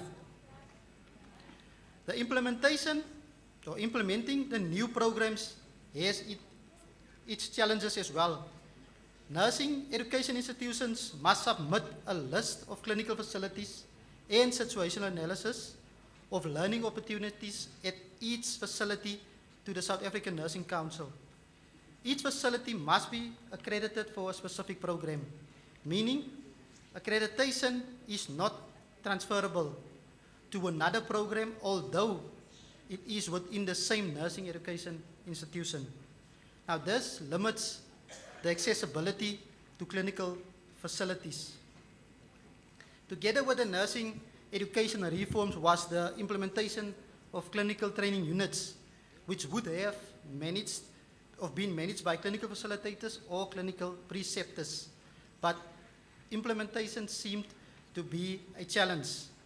This adds to the burden of nursing educators, considering that 50% of work-integrated learning must be supervised, as well as taking into consideration of the shortage of nurse educators having an effect of the lecturer to student ratio. Almost there. To summarize, globally, nursing has proved to be a vital component within the health ecosystem. The continuous development of the profession and individuals are making nursing a profession of choice. Therefore, nursing reforms should focus on the improvement in skills and knowledge of nurses, which is beneficial to the health community, but this also gives nurses the confidence to become independent. We are also witnessing more and more independent nurse practitioners serving a specific community, thus leaving clinical facilities with a diminished quality of skills and experience. Therefore, it is important to ensure the effectiveness of reforms such as the new nursing qualification framework and occupational specific dispensation, with focus on implementation. Additionally, review, evaluation, and planning are continuous actions to ensure adaptation to the nursing needs and environment. Yeah, I'm almost there. In conclusion, nursing is one of the main anchors, if not the main, of the healthcare system. The new nursing qualification framework intends to increase access to nursing education, establish clear pathways in building the skills of the country. Therefore, it's important to ensure quality client service, and this can be achieved by a stronger and unified profession. So nurses has had many names, nurses has had many portfolios and role confusion. However, for generations we stood firm and became a force. Nursing is continuously reformed, and I will leave you with this. Now it is on us as leaders to define the nursing profession. Thank you very much.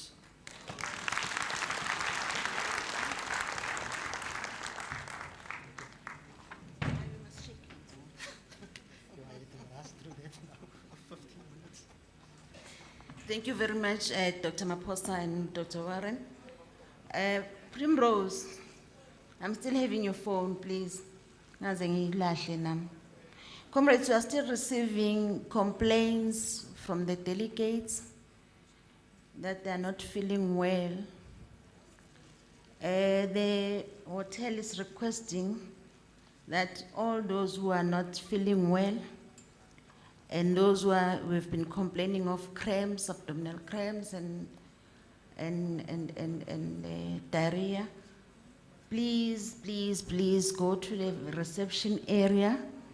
There's a report that they want to compile, and there are forms that you need to fill. Please, comrades. Now we are coming to the business of DINOSA Congress. We are going to take the reports, comrades. We request that the NEC members bring everybody in, because now we are dealing with the reports of the organization. Okay, Northwest. Yeah, President. Yeah, President, we as Northwest, we want to bring something to the attention of plenary.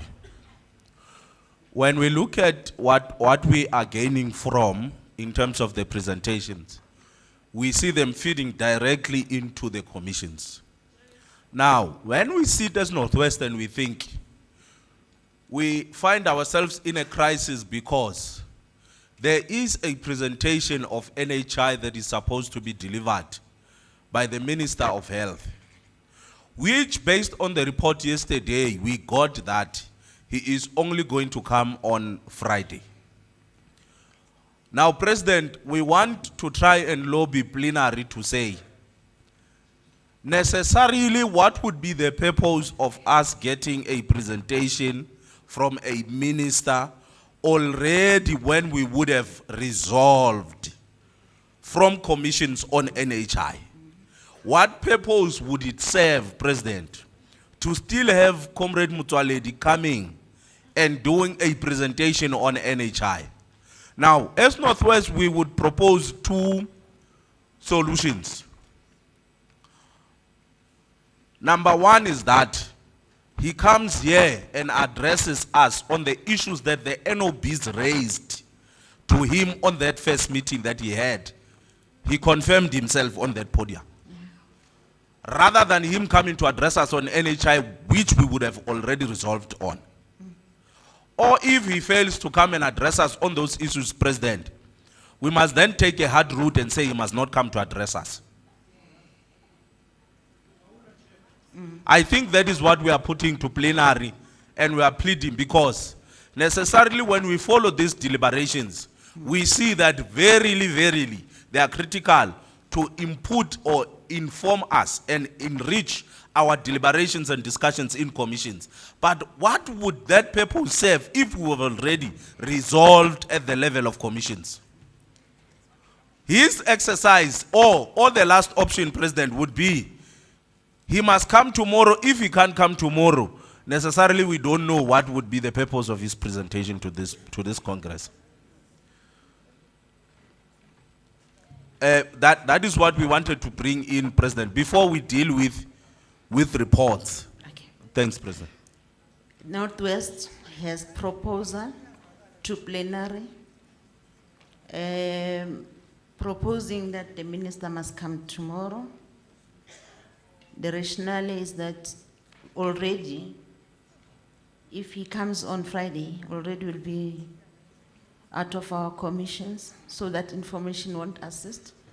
Secondly, the NOPs must then request the minister to respond on issues that we have placed to him in our first meeting, which he confirms yesterday, that the NOPs met him. Gauteng, President, I'll take you. Okay. Okay. Gauteng, the President is requesting to give some information before you take the podium.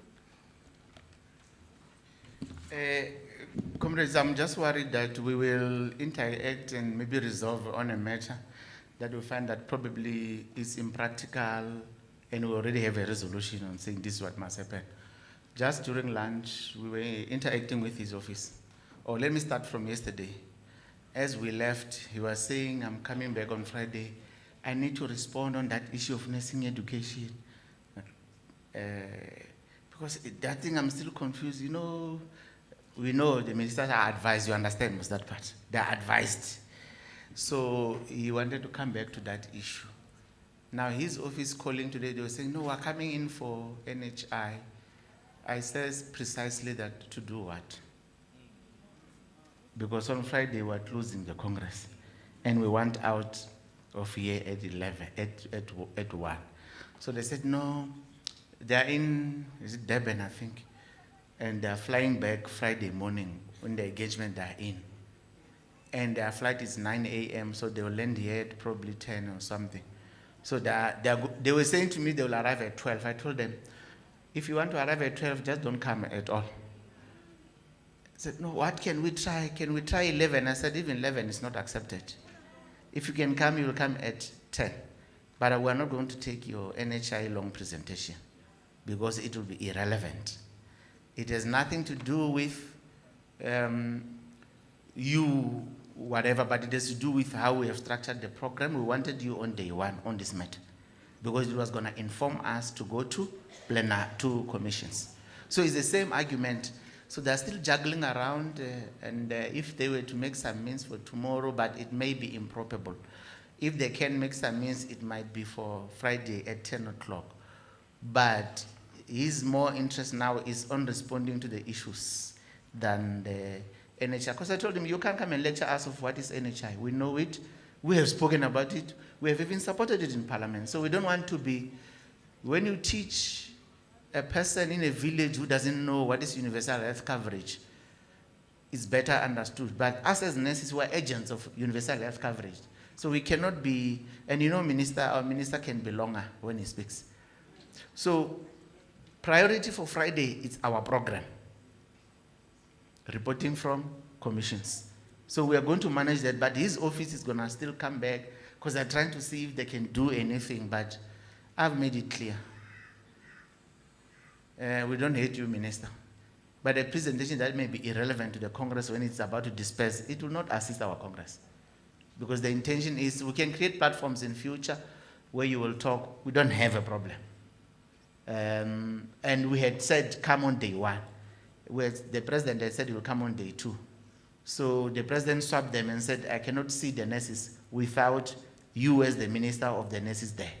So he only came because he was en route somewhere and all that. But I think it should not even, it doesn't need a resolution of the Congress. We're asking that our discretion at this level, we believe it is spot on. In that on Friday, if he is to talk, he must talk to the issues. The further processing on NHI, if the commissions come back, we say, for NHI, these are the programs. We'll tell him we have agreed on these programs. And then in his part, he would then say, where does he need collaboration? Where do we collaborate? That's all and nothing else. But the response to the issues that we have raised, that's what he want to come to on Friday. So I'm just saying that it might drag and drag, but only to find that we're interacting with the substance of the same issue as well. Thank you very much. Thank you, President. I saw the thumbs up from Northwest.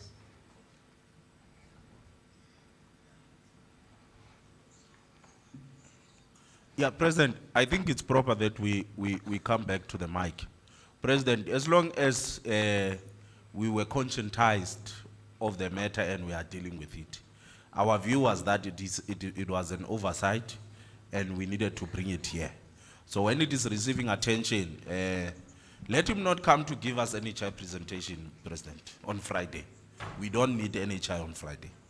Thanks. Okay. I saw the nodding from Gauteng. Siyavumelana. Gauteng, your GS is about to deliver the organizational structure. Awumkhumbuze ukuthi utheni uHarry Gwala.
Mandla.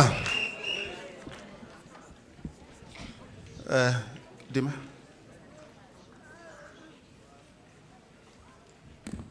Thank you, GS. Akitlo laula, akitlo light. Ke a leboga. My work is simple. Is to introduce the colleagues that have joined us.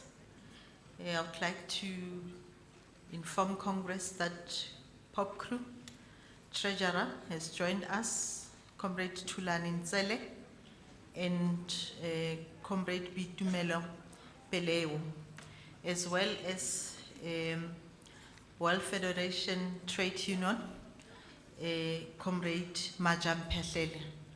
Thank you very much. GS, you may come to the podium. Thank you, Chair. We had a long day already, so don't look at the organizational report and get tired even before I start. I'll try to summarize it.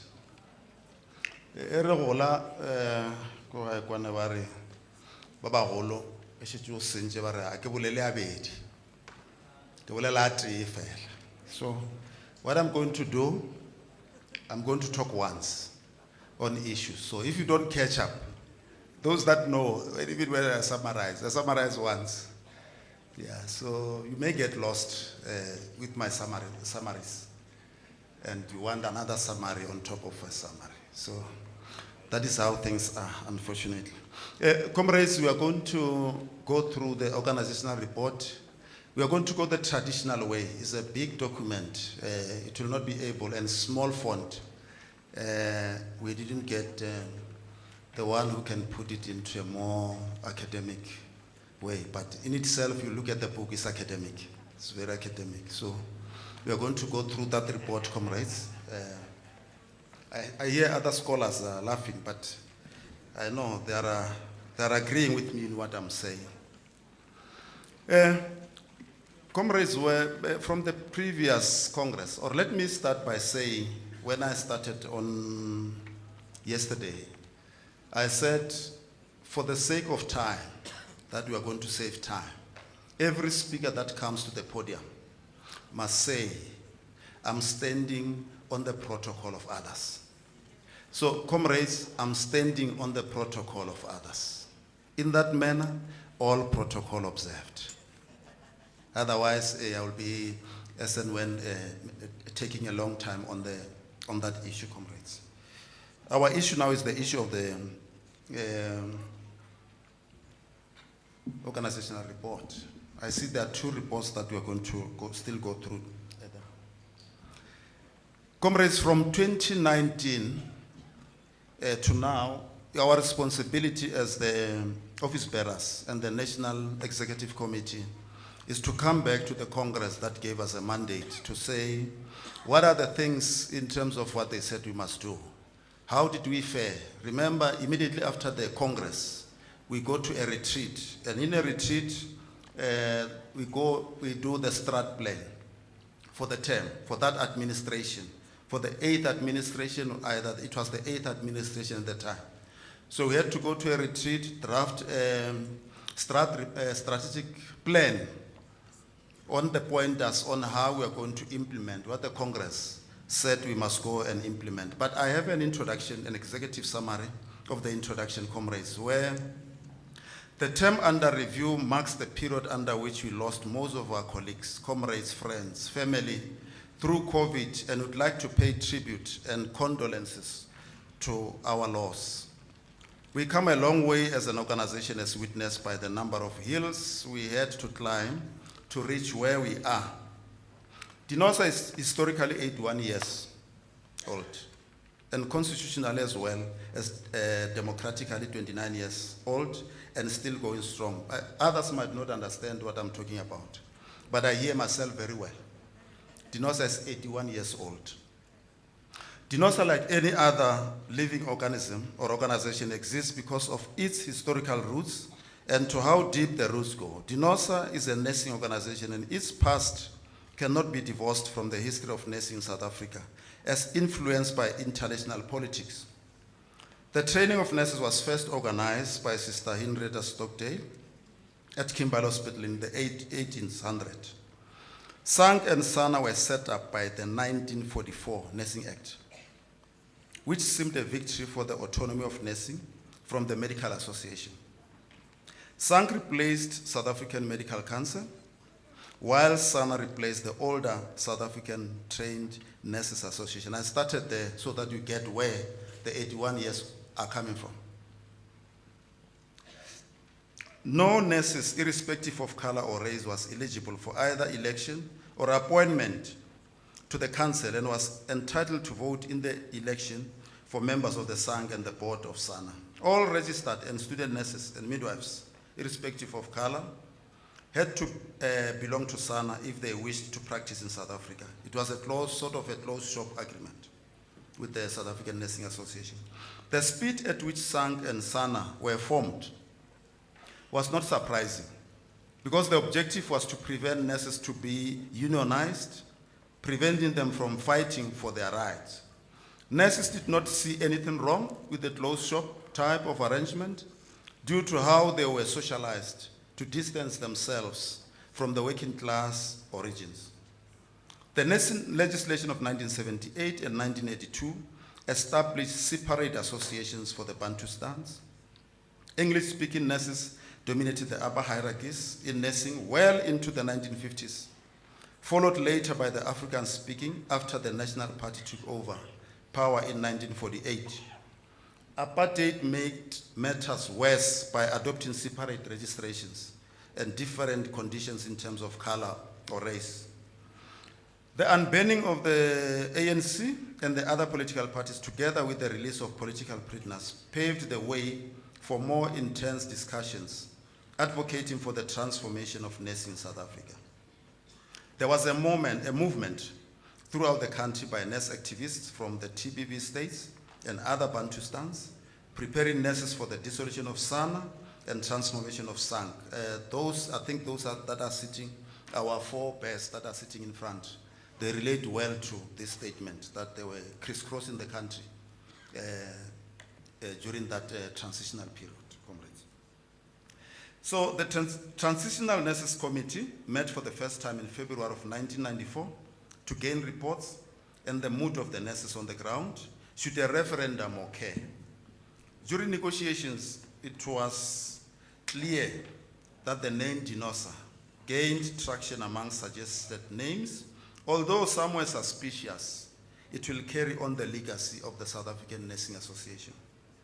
The referendum became clear that Dinosa had the majority and that all assets that were belonging to SANA should be transferred into Dinosa.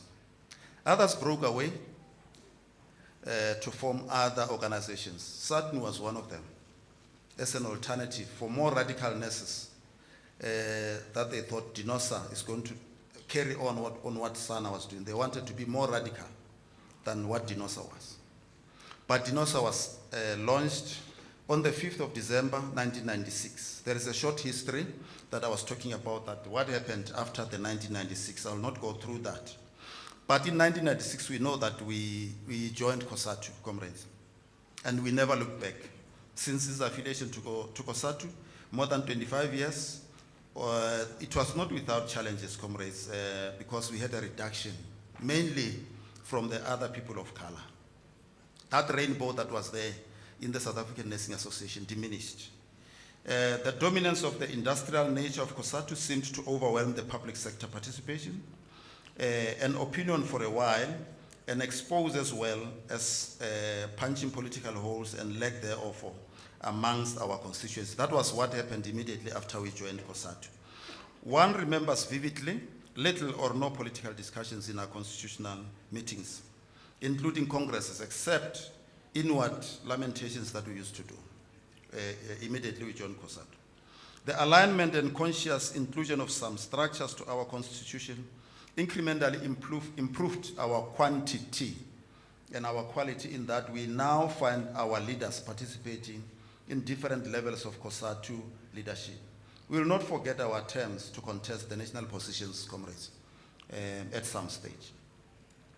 But we must not also forget that we were leading, or we are leading currently, at COSATU national agenda. Our investment in the youth, gender, political education, and exposing our leaders to international politics paid dividends in the way Dinosa is hegemonizing and influencing the Federation's agenda. Looks like while the founding COSATU unions, DGS, are on the downward trajectory,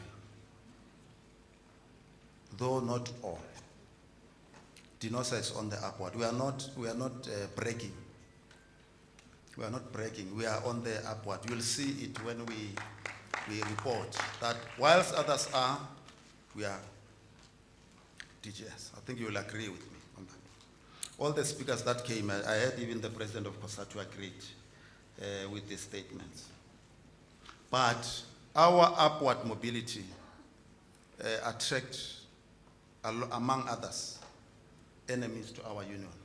But the other enemy to this union will be ourselves.